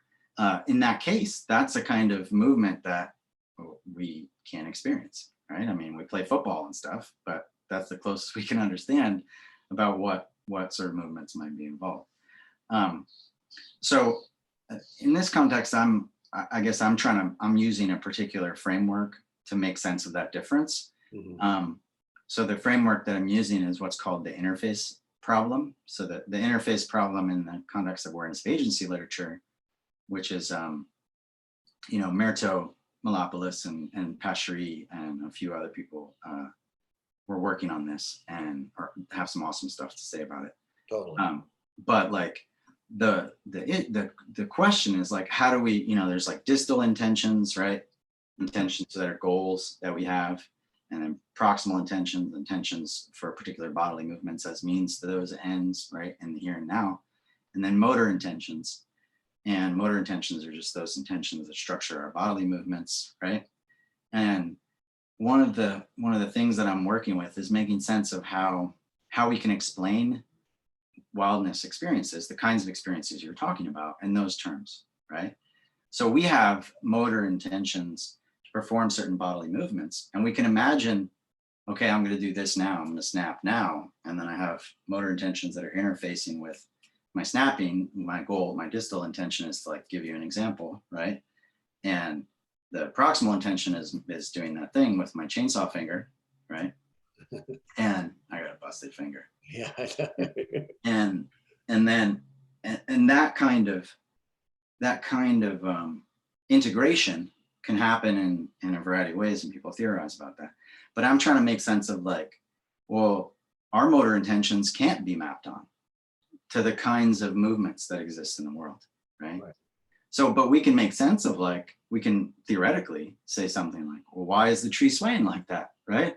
Or why is the creek moving like that? And you're not going to get, like, kind of Davidson belief desire explanations of why they're doing it, right? Right. But you still can make sense of, like, well, the buck wants to mate and the tree wants to spread its do whatever, right? Like, like there's all sorts of things that you can think up for the organism having a goal and then doing particular motions or movements in order to do that. Right. But we can't in evolutionary terms, right? Or in ecological terms, but we can't sort of integrate our goals and our aims in that way. And so I think that that's like, that's one of the benefits of talking about the awareness of agency literature and the sort of cognitive science of action literature, is to like use that to reframe what those experiences, how we can make sense of those experiences, right? So is what you're saying then that part of what the appreciation of wildness is in understanding a kind of intentional state which we could not have? Mm-hmm. That's sort of where the appreciation comes from. It's like, okay, I can see what the intention is, but there's no way I could have that. And that's where you start to appreciate. Yeah. And I think it's even that you're attributing a sort of proximal intention in your experience, right? So, you know, I had one experience where I was in a trail race and it was at the very end. I was doing a 50K and I was at the very end, and out of the forest comes this like 5 or 6 deer does coming running down this hill, and I'm running and I'm like already kind of out of it, like tripping a little bit because I didn't eat very much. Mm-hmm. And then and I heard this sound. I was like, what the hell is that? Like it was like a train coming, right? And it was like a mass of does running across the trail, and it ran like right across in front of me. And I was like looking at it, like looking at them, and like I'm running for 50K and I'm like kind of dragging my legs, you know? And I had this experience of like, wow, that kind of movement isn't, and I'm attributing to it. They want to run, they want to get away from something. You know, I'm like definitely attributing, rightly or wrongly, I'm attributing intentions. Yeah. But what is like mismatched in my experience is actually that I can't have access to their motor intentions. So the experience is getting explained by, well, there's actually a mismatch between the attribution of the kind of goals that the organism has, right? The higher cognitive goals, right? And the sort of thing I have access to, right? Now there's questions about like, are those conscious or not, or how do we make sense of how that integration happens? And then all sorts of other questions about that. But I think that's one way at least to account for that phenomenon. Yeah, it's interesting because, you know, I was just thinking while you're saying that, it's like there's a lot of connections sort of with like Dennett's work with the intentional stance, because it almost sounds like what you're saying is we can take the intentional stance towards these things, attribute to them intentions that are beyond what we have, and appreciate them in new ways where we couldn't if we didn't take that view towards them. Yeah, totally. And whether they really have those intentions or not is kind of irrelevant. It's the fact that it's useful in interpreting their behaviors. Yeah. And I also think too, I mean, this is where some of this gets mapped into questions about environmental ethics, because really what I want to be able to do is use the framing of these questions in aesthetics to like talk more about questions that we have in developing an account of environmental value. And so really, you know, I'm interested in how cooperation between humans, cooperation in nature, and then cooperations between humans and nature is pivotal for kind of our environmental ethical questions. Yeah. And so I do think that like that framing helps. Dennett's sort of, there's one aspect of Dennett's view that it's really like, you know, other people applying his view, like Bryce's account, or like Deb Tollefson talks about like group agents. Yeah, that's kind of based in Dennett's account. And so that literature is super interesting to me in making sense of like, well, how do we apply that? They're kind of approaching the question theoretically and you know, raising questions about group agents, but then how do we apply this in the context of questions we have about cooperation, right? Some of which are like very high level things like cooperation in international context, right? In order to address climate change. In other cases, they're very specific applied things, like, you know, growing a vegetable and how, growing a plant in order to get some cucumbers or whatever, and the sort of back and forth relationship that you need to cultivate. So yeah, I mean, that's the ultimate application. Like after that chapter on awareness of agency, I then reframe the discussion in terms of cooperation, kind of socialize the discussion, and then make sense of like, well, yeah, where are those mismatches, and how are those mismatches important for kind of overcoming our assumptions about whether it's possible to cooperate with the natural world or not, right?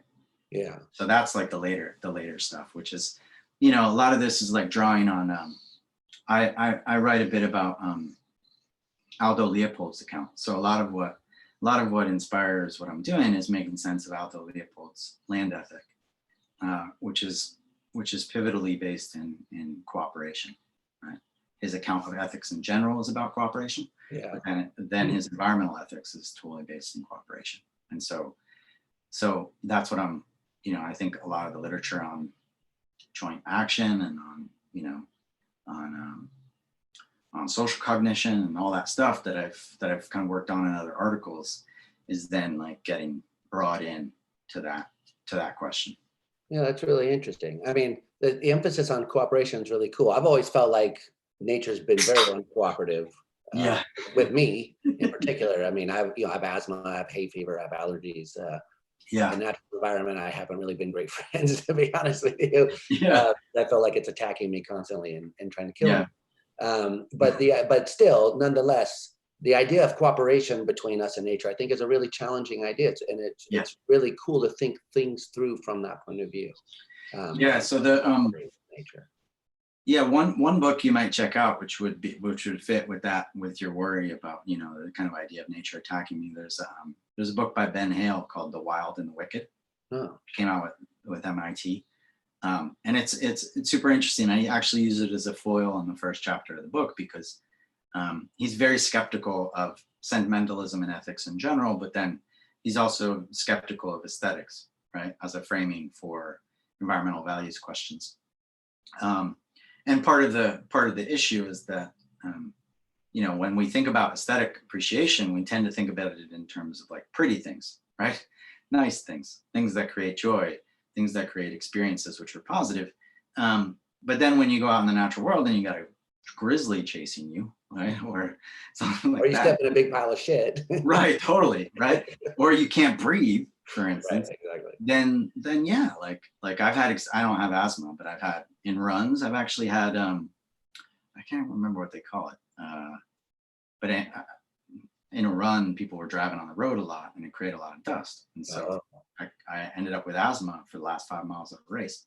And I was like, why is this happening to me, right? But then when I got to the end, then to the doctor or doctors and nurses there, and they were like, yeah, you have asthma, but it's just like induced by it's environmental induced, right? Yeah, exactly. But yeah, like that sucked. Like that experience is it's not a pleasurable experience. Right. So a lot of what I do though is to like, there's a whole literature called positive aesthetics, which is making sense of how we can move from negative aesthetic experiences to positive aesthetic experiences, right? Mm-hmm. But then also how restructuring appreciation in the negative case helps us to illuminate further the kinds of appreciations we can have. Yeah. So that literature is actually really important for addressing Ben Hale's worries about the role that aesthetics plays in environmental value. But then also the general intuition that like, nature is like, it can kill you and it will kill you if it wants to, And so the kind of the idea that aesthetic appreciation the idea is that no, aesthetic appreciation doesn't always need to be beautiful. It can sometimes be ugly. There can sometimes be lots of other negative experiences. I mean, the suite of emotions are like, basic ones: joy, anger, sadness, disgust, fear, whatever, right? And then add a bunch of other ones: guilt, shame, blah, blah. Like that boat is pretty negative, right? Yeah. And so if you start to think about like, well, if that's going to be something, we tend to focus on awe and wonder and these like highly, like elated positive experiences, but no, like maybe aesthetic experience just of nature involves all of those other negative things too. Really? Yeah. And it's how those contribute. So, I mean, in the context of cooperation, that's one of the recent articles I wrote on the awareness of joint agency. So the I can't remember when it came out, a couple of years ago in social philosophy. I looked at like when people think about awareness of joint agency, doing things together, what's their sentimental focus, right? So when they focus on that, they tend to focus on positive experiences. So they focus on joy or the feeling of unity or the feeling of togetherness. And I sort of argue that, well, negative sentiments also matter, and they matter for the maintenance of the activity, right? So I think, how would this work if, like, so for example, from when I was young, everyone loved to roll around the grass, but if I did it, I'd be covered in welts. yeah, And couldn't, breathing was like the least of my worries. It's like itchiness and yeah, just feeling of like the grass is rejecting me. My contact with it is like yeah. poison. So how is that figure? So if you have an experience like that, which is my experience with grass, like growing up, Yeah. And I mean just regular grass, no code words here. But how is that an appreciation? How do you turn that into something that's aesthetically appreciative? Because to me, it felt like go away. The grass is telling me to Yeah. stay away. Totally. I think the question is, what account do you start with, right? So I think the cognitivists think that when you add understanding of ecology, or you add understanding of evolution, or you add understanding of like the context, right? Or even just like human evolution. Why do people have reactions in this way, right? Then the more you investigate that, the more that's going to restructure the kinds of appreciation that you're capable of, right? That it will not cause you the pain and suffering that you have. So like think of it in the context of there's going to be there's certain things that say you want to convince someone. So just go back to an example before, like, sleep is a kind of doom metal, right? Or sludge metal or whatever, stoner metal. I have a hard time listening to pretty much any other doom metal. Oh, really? Yeah. Like people give me examples and I'm like, well, it's not sleep, right? Now, and so, obviously that's like a bias, right? That's a prejudice. And so the cognitivists think that it's a matter of adding more beliefs, right? So if someone wanted to get me to appreciate more deeply different kinds of stoner metal or, doom metal or whatever, then they can point to certain things that are not affected by that bias or prejudice, right? So it doesn't sound like sleep, but, right? And then they point to that particular thing. So I think the cognitivists think it works something like that the more you find out about the evolution of grass or the evolution of the particular thing that you're allergic to, the more you're going to understand the kinds of things that you can appreciate about it, right? Without worry. So, someone might be able to touch I know some people can touch certain kinds of, some people can touch poison ivy without getting the rash, right? Yeah. And other people like me, like I can't touch it, right? But I can certainly like look at it and it's not going to bother me, right? There's some people who then breathe it and they get it internally. Totally. That's what that happened to me once before. So look at it from afar. Yeah. Actually, one time someone was burning it and it went like on my face and I had, that was terrible. Yeah. But anyway, Just having trouble, like I'm having trouble seeing, to take a different example. So when I was 8 or 9 years old, I went into the ocean and was sucked in by an undertow. Yeah. And I was clinging to the pylon of the pier where I lived at the time at Pismo Beach. And I just felt it like dragging me underneath and I was like clinging on. So luckily a surfer noticed me and came over and rescued me. Yeah. CPR and all of that. But I really, like the sense of agency we were talking about, I really felt like the ocean was sucking me in. Like it wanted me down. It was like this overwhelming sense of force.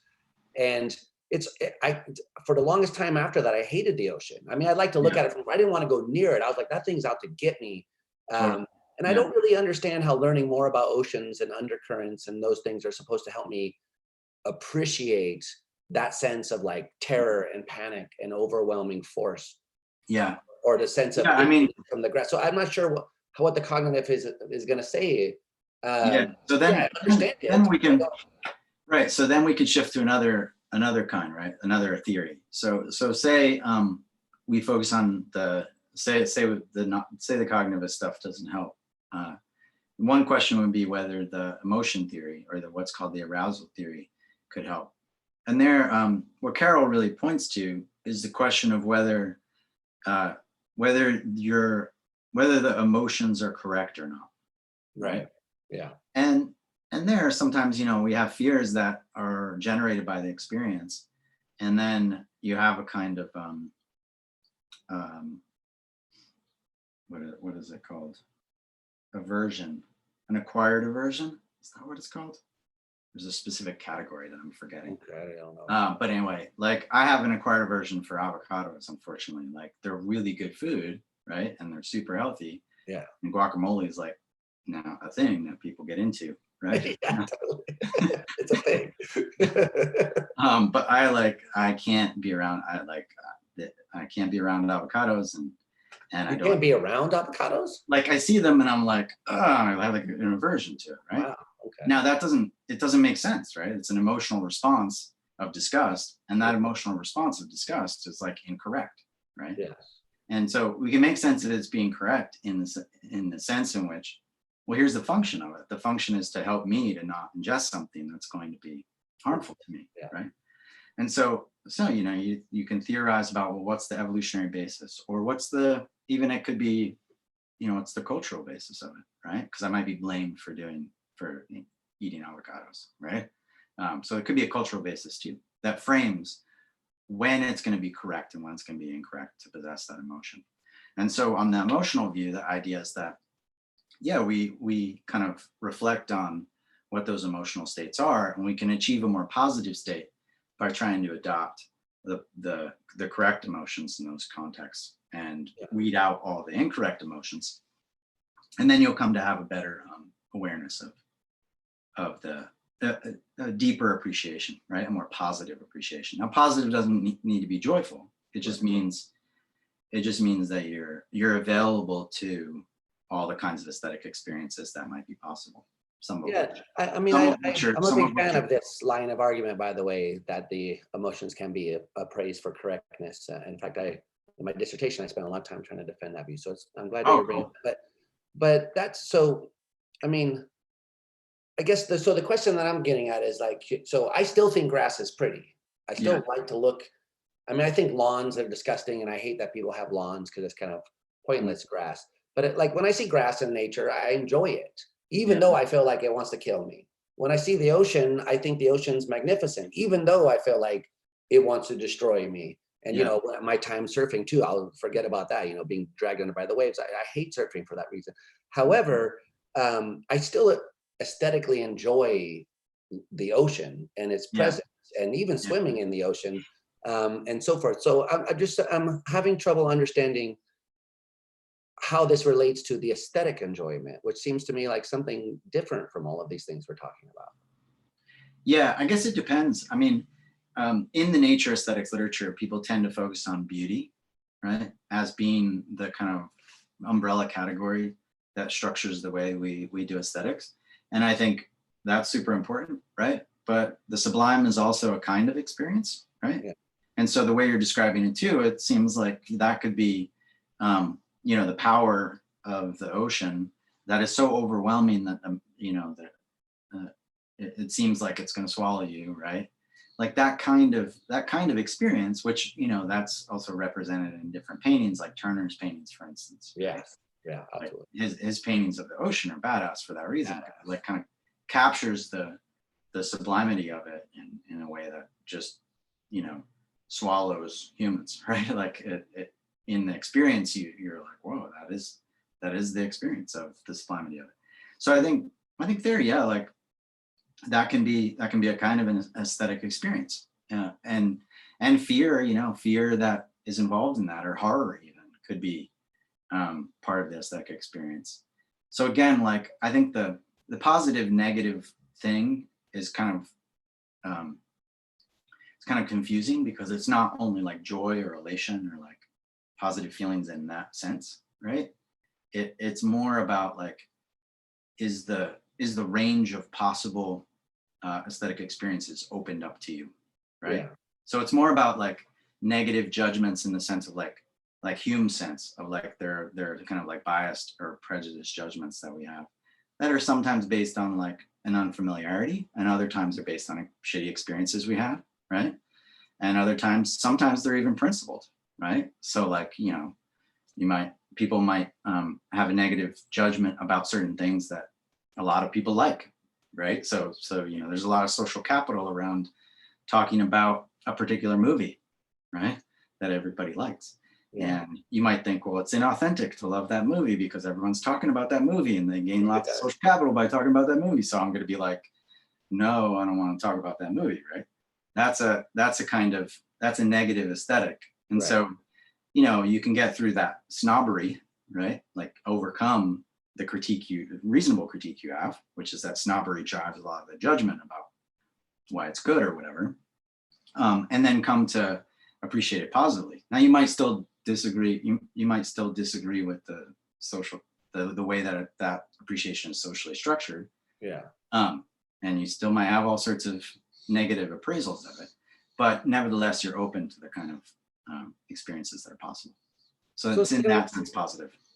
Can I ask you about this Hale thing that you were talking about, the Wild and the Wicked? Yeah, sure. Was it Bob Hale? Is that who it was? Ben Hale. Ben Hale. Okay. Yeah. So I wonder, because part of what I was wondering about when you were bringing that up is, so if you want to base the value of nature and the aesthetic enjoyment of it, or maybe not enjoyment, even just the aesthetic appreciation of nature, so you can open up these different categories. So if you take a person who's, you know, kind of like me, but I was more like this when I was younger, but I've grown out of, but I was like, you know, I don't like nature. I don't want to be in it. So I find it repulsive.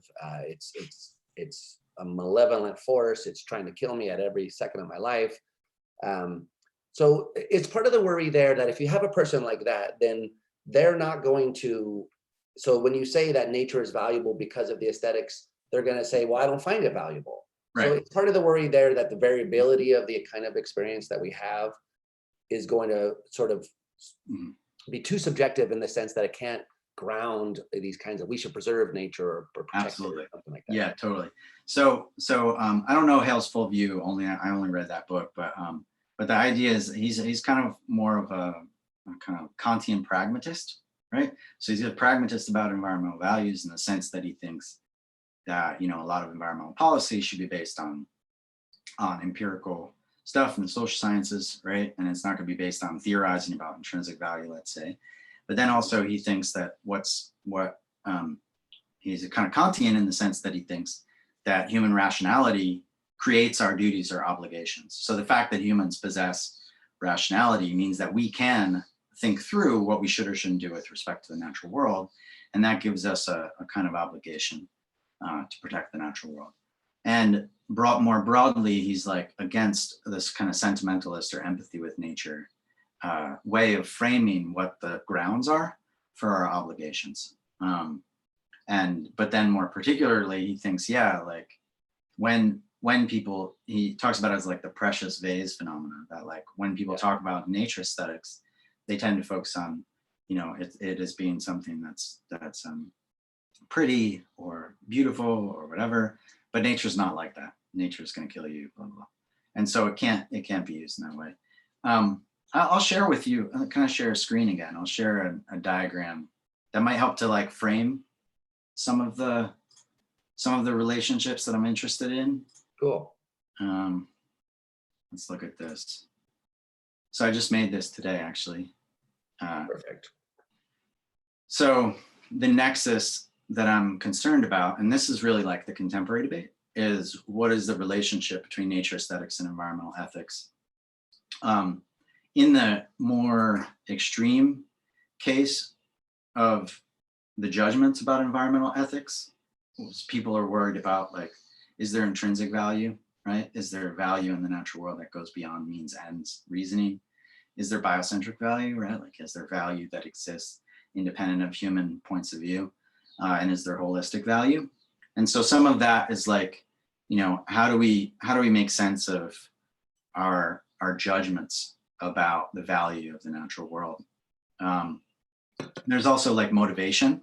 I'm interested in, like, how do we care for it, right? Like what motivates us to have concern for it? So there's that sort of question. And then the last is like the development question, right? The levels of value development. And here, I think nature aesthetics, these are open questions, I think.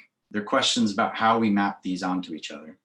So I think certain things in nature aesthetics can kind of help us. People make judgments about the beauty, sublimity, picturesque, you know, positive, negative judgments about the natural world. And those might or might not map onto those questions about value. I'm trying to, in the book starts with an account of those distinctions between intrinsic, instrumental, biocentric, anthropocentric, individualist, holistic structures of value, and then attempts to, like, basically first say we haven't done enough of talking about nature aesthetics in the ways that people make those distinctions. Yeah. And then kind of give a positive account. And, you know, Leopold's land ethic basically argues that, like, you know, what's good is the preservation of the integrity, stability, or what's called resilience and beauty of the natural environment. And so that view is like pivotally beauty plays an important role. So there, you know, that's a kind of basic idea. In the motivation context, the question is like, how does perception relate to affect, right? So how does your aesthetic sensitivity or your aesthetic sensibility in the natural world make you care for certain things or have concern for certain things? And here, I think some of the work that I think is most significant here is in the context of agriculture. So it's really in the question of, like, you know, as someone is engaging in gardening or engaging in cultivating plants or caring for animals, what sorts of aesthetic sensibility do they come to possess? And then how does that map onto the way they have care and concern? So that's a key question. And then, you know, in the context of development, it's really like, what's the familiarity you have with different places, different psychological states, right? What are our evolved responses? We talked a little bit about that. So I think, I mean, it's this I would say is like the kind of big question that Hale's worried about, and then other people are worried about too. There's a bunch of people there's a recent Journal of Art and Art Criticism that raised this question about, like, what's the relationship between nature aesthetics and environmental ethics. But I'd say this is my way of, like, framing what the different possible questions are. I mean, it's only a picture, but, you know, it gives you a sense of, like, these are the different things we're wondering about, right? Yeah, no, I think the nexus between these is really important. I mean, I think connecting these questions together is a super interesting way of going about the project. Especially for someone like me who's really interested in art, but I wrote an essay in high school entitled "Pave the World." Where I was like, get rid of all of this stuff, grow the plants on the moon, ship the oxygen back to the earth, and we'll just skate everything and have a giant skate park down here. But that was mostly because my experience with nature was I felt apart from it, alienated from it. And I've grown out of that, obviously. That's a kid's way of looking at things, obviously. But just connecting these issues, I think, is really important. In general, well, go back to my screen, to, like, take certain discussions that are in philosophy of mind and then, like, go to the weird places with them, right? So, like, you know, and thinking about, like, awareness of agency, talking about expertise, or, you know, thinking about that context, that was like, okay, usual, you know, accounts of what makes something an intentional action or not don't really hang well when we're talking about expertise, right? So how do we make sense of skilled action? So I think, like, the more recent stuff I've been working on is, like, the more aesthetics of cooperation stuff. Like, how do we make sense of what's beautiful about cooperating, and then how does that, because in Leopold's writing, he like focuses mostly on symbiosis, right? Relationships between organisms that he takes to be beautiful. And of course, like the natural world is like, competitive and vicious, and there's all sorts of terrible stuff too. But there's this kind of like way he's using the way we're going to develop our theory, to focus on the development thing. The way we're going to develop our theory is in terms of like being able to recognize symbiotic relationships, forms of mutualism, and then using that to like sort of critique the way that we understand human cooperation. Right. And so that's what, that's one area. There's a lot of discussion about like, what's the nature of human cooperation? There's lots of discussion of, how do we think in philosophy of biology about the structures of relationships between organisms, right? But like, I think one of the things I've been working on now is to like make sense of how those two discourses don't really hang out together that well. And how we can like reframe. The paper I'm working on now is like trying to make sense of like how do we reframe Leopold's, like, why did Leopold think the aesthetics of cooperation is so important, and how do we reframe it in different contexts like climate change and agriculture and stuff like that. Yeah, exactly. I think that's a super cool project. I'm noticing we're getting really running out of time here. Oh, okay, yeah. For a long time. Yeah. Hearing kids stirring downstairs. Okay. But I did want to, we haven't even talked about this notion of higher order imagination that you want to develop into a account of consciousness. So I wonder if, sort of for the last few minutes here, if we can segue into that. I mean, there's some things that I still would like to talk about. The problem is that I just don't know anything about this. So I'm talking with you has been very informative, and I like thinking through these issues, so I get distracted. Yeah. But I do want to talk about this higher order imagination stuff. Yeah, so sure. I wonder, can you tell us a little bit about what you mean by higher order imagination? Which of the kinds of imaginations maybe we discussed earlier you're relying on? Yeah. So here's the basic kind of like place where this comes from. So I think one of the ways that people frame the development of different theories of consciousness is in terms of like the transitivity principle, right? Which you're definitely familiar with, and a lot of people are probably familiar with. But the idea is that, for a state to be a conscious state, you have the person is conscious of that state, right? And then the discussion is something like, well, what are the different ways that we can be conscious of anything, right? And so if we want to articulate what that could be, usually people say something like, well, it could be thought, or it could be perception. And so like when I outline, the kind of diagram of consciousness. I saw that tab open on your screen. Yeah. So yeah, like that, I'll just show it briefly just so that, and then we'll come back to it. Where is it? Is it there? That's weird. I can't find it on my share thing, so whatever. Okay. You got to click over so it's on the screen, and then it'll show up on the share. That's weird. No, we'll skip that. Okay. Anyway, the distinction that people draw is between like higher order thought and higher order perception. Well, in fact, Rosenthal goes even further and says there are no other ways that we could be aware of things. Does he really say that? Like 100% explicitly says that. Where is that? Well, it's in his, I'm sure you're right about it, but I like that particular thing because I've been kind of cagey about that. Like I've basically said, well, what are the phenomena that people think higher order thought can explain, right? And then let's start with that, and then ask, what is it that higher order imagination can do in approaching that?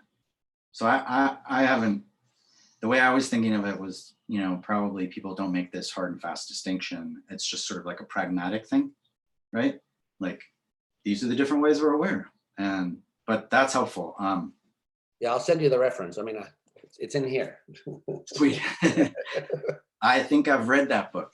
Yes, I think we've both been subjected to it. No, I mean, I'm grateful I read that book. That the experience of being in Rosendahl's classes was transformative. Yeah, like, it I learned a lot, and I learned to think in a way that is like it's just indispensable, you know. Like it was just so challenging all the time. So, and to see that book develop was awesome too. Yeah, I know, it was a cool thing. It was a cool thing. I mean, I remember those conversations. I remember you being there. I remember you too, man. Yeah. But yeah, so I think imagination is another possible way, right? And then the question becomes something like, well, okay, the key thing I have to do theoretically is then argue that imagination is not just a kind of thought, right? Or imagination is not just a kind of perception. Because the way you were describing it earlier sort of makes it sound like it is. Right. A cognitive process or some quasi-perceptual process. Yeah. So the way that other people talk about imagination, yes. Right. So I was describing it in Emily Brady's account.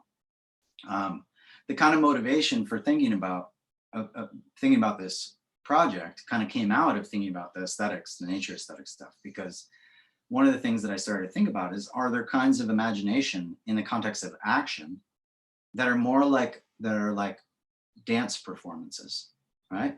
Or like theatrical performances. And can we use the sort of notion of a performance, or the notion of a bodily movement, and a kind of like imagining yourself doing something, to frame the ways we might talk about imagination in the context of aesthetic appreciation?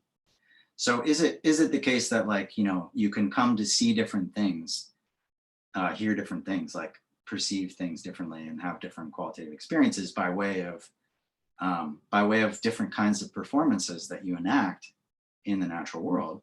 And how would those different performances be things that were, you know, embodied, embedded, right? Change your perception. And is it more like that? That's kind of like the idea is that the analogy that we tend to focus on when we move from art aesthetics to nature aesthetics, again, is visual, right? Or auditory, but maybe dance is what's significant, right? And so I started to think about that. And then as I was thinking about that, I was like, well, I have to make sense of the phenomenal character. And so maybe there's kinds of imagination. Maybe the way I think about higher order imagination is a kind of like enactment, right, of the lower order state, or like a performance, right? So it's like there's a state, and then there's like a choreography, right, that structures the way that we perform that state, and that's what gives rise to consciousness. So I think there's like the idea is that it's like yeah, so the idea is that kind of imagination as I'm preparing to do a certain kind of movement, right, can play a role in generating our consciousness of that state. So to take an example, suppose, you know, I see the T over here, Yeah.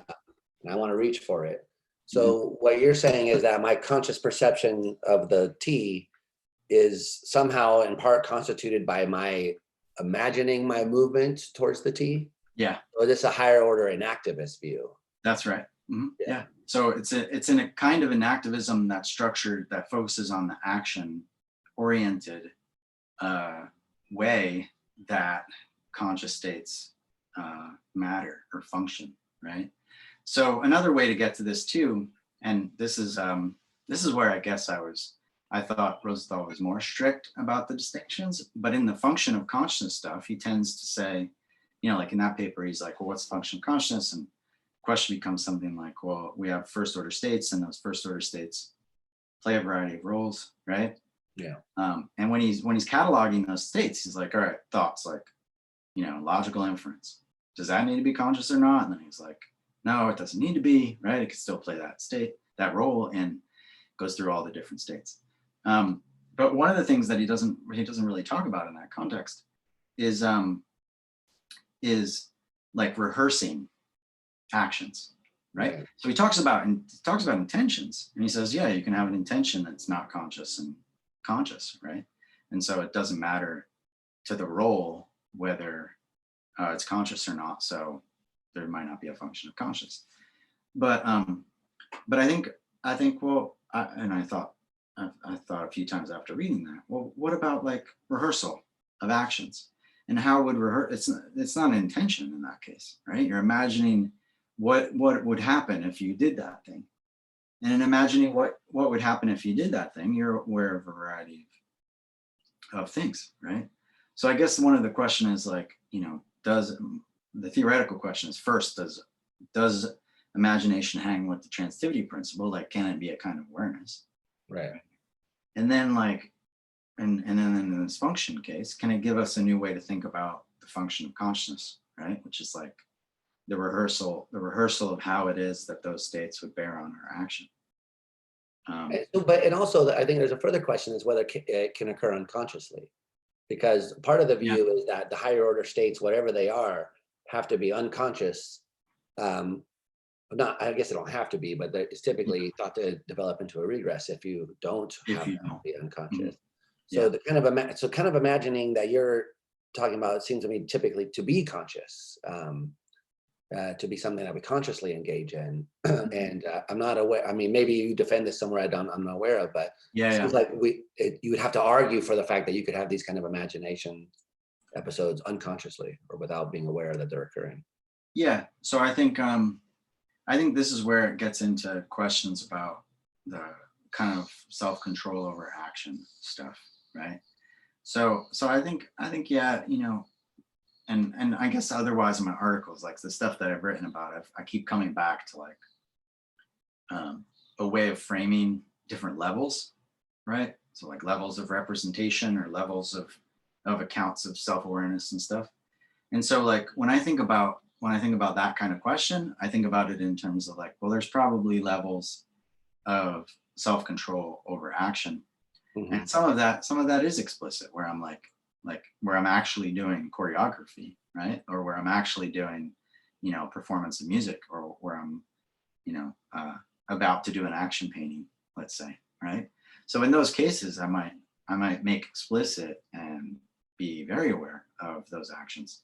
But in the intention in action, as I'm performing the action, if things are going well, I have a kind of control over the action, and I'm still like imagining what I'm doing, but it's only when things are going badly that like it becomes something that I become aware of. So wait, what you were saying, that you think it's a normal case that these kind of imaginings happen unconsciously? Yeah. Okay. And then when something's amiss, then you kind of make explicit that, well, is that really what I saw, or is that really what I heard? And then you kind of come to have control over the action-oriented nature of it, right? And I think what's significant about that, and I think this is important for aesthetics, is that, it helps you to grasp how looking is different from seeing, and how listening is different from hearing, right? And a variety of other ways of making that distinction. Right. One's active, one's passive. One's active and one's passive. And then also one has a kind of seeming or appearance to it because of the way that it's being rehearsed as bearing on, as having those kind of action oriented properties, right? And then you end up with an account that makes sense of the normativity of it too, I think. I mean, I think that's one of the pivotal questions, not about consciousness and the theory of consciousness, but like in this context, like, how do we make sense of the norms that structure the way that we perceive, right? And the way that we experience in aesthetic experiences. And so that's what initially motivated me to start thinking about that, is that, those kinds of actions of mental rehearsal, right? Those are things that can be normative, right? You can say, well, I didn't look in the appropriate way because I didn't make it the case that I was available to this seeming that way, right? And you should have, right? And that gets to a kind of, I guess here too, like,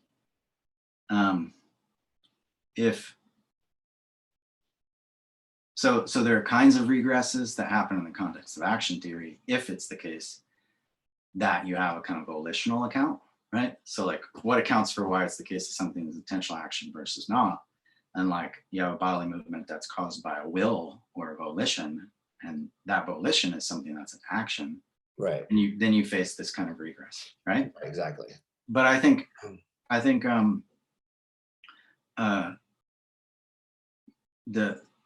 it doesn't have to be like a state, right? Or it could just be like a causal structure or a mechanism or something, right?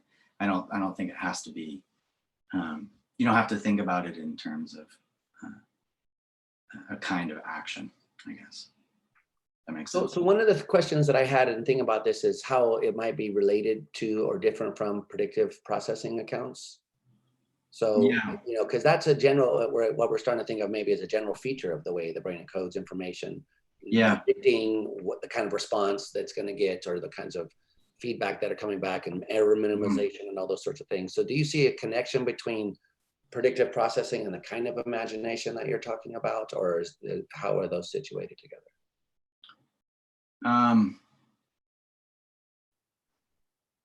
Yes and no.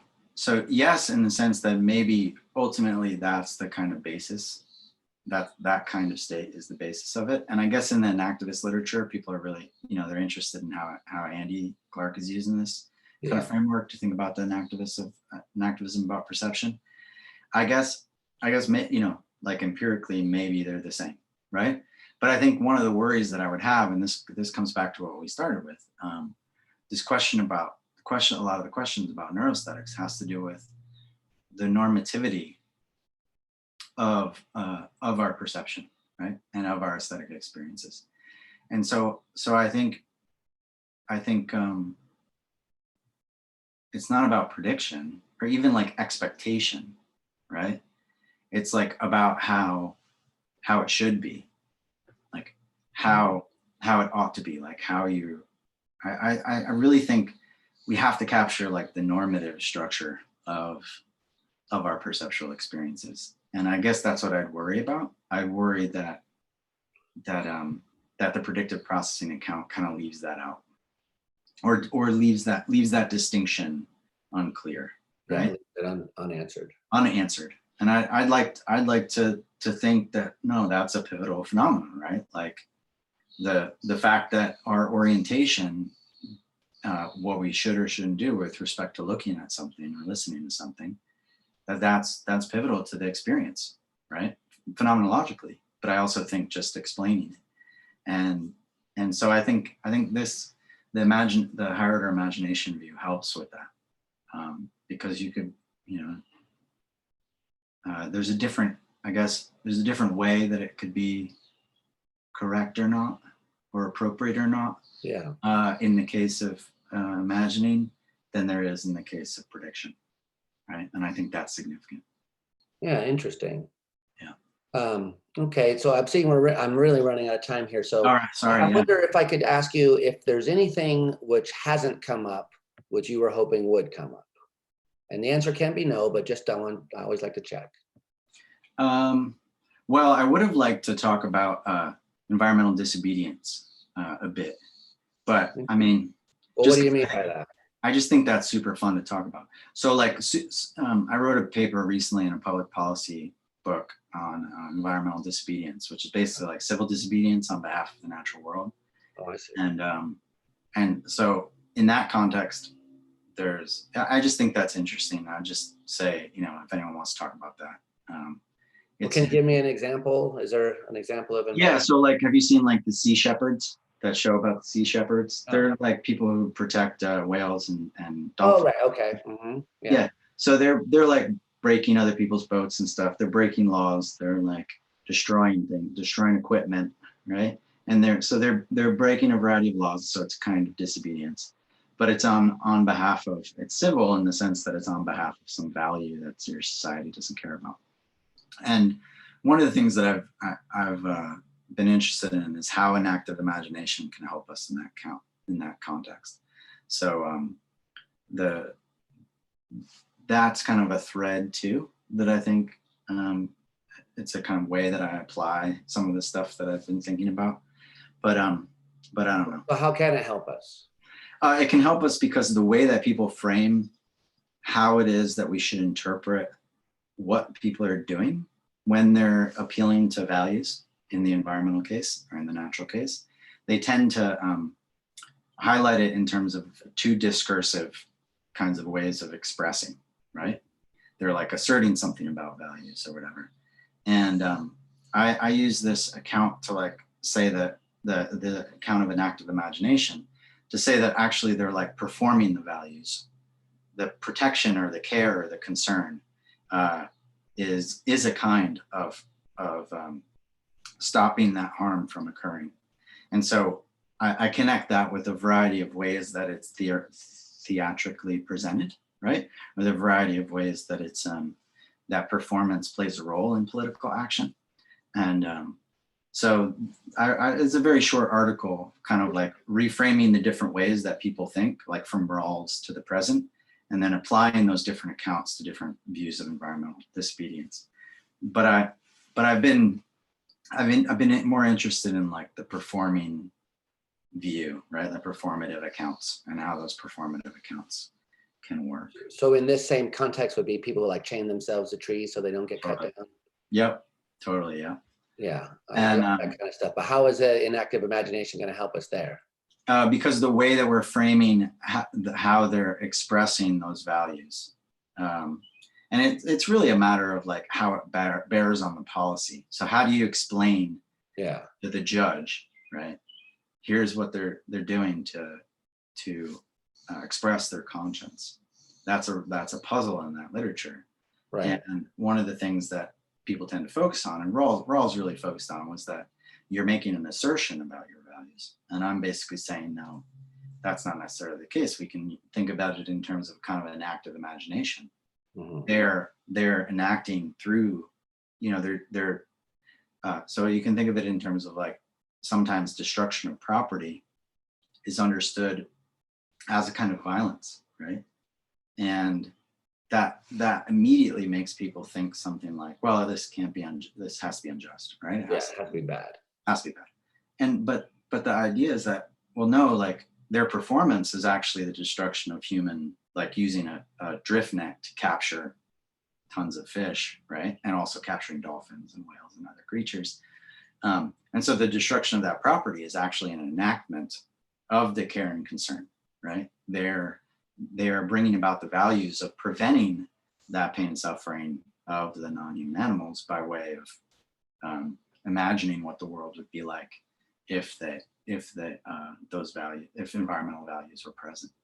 So rather than seeing it as an expression of a violent act, you see it as an expression of care. That's right. Yeah. Yeah, which changes the way you already conceptualize the way that people conceptualize it. Yeah. Yeah, well, that's really interesting. So I mean that's just a kind of continuity of some of the other things we've talked about. But yeah, we could talk a bunch. I don't want to keep you. I'm keeping you, but we could keep each other. But actually, you can come back anytime because we're not going anywhere anytime soon. I'm here all summer, so if you want to come back for a round 2, be more than welcome. Awesome. Yeah, this was great. I'm super grateful. And if people have questions or want to follow up on any of the crazy I said, then we can talk about it.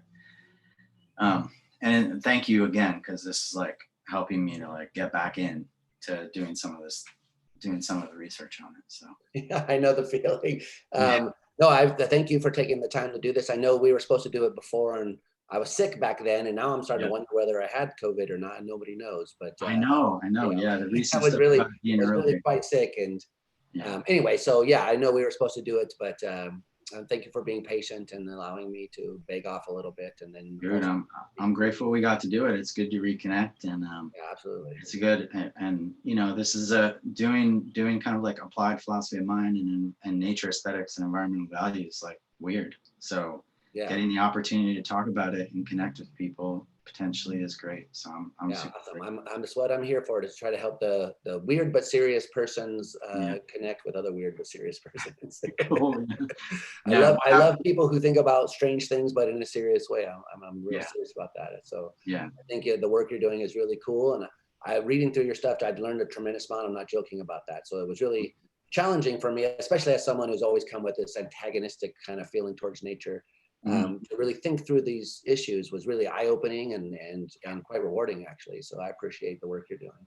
Well, thanks, man. Yeah, no problem. So hang out for a second offline, and I'll say goodbye. But okay. Other than that, thanks again, James. All right, we'll thank schedule you. another episode real soon, hopefully. All right, cool, definitely. Cool.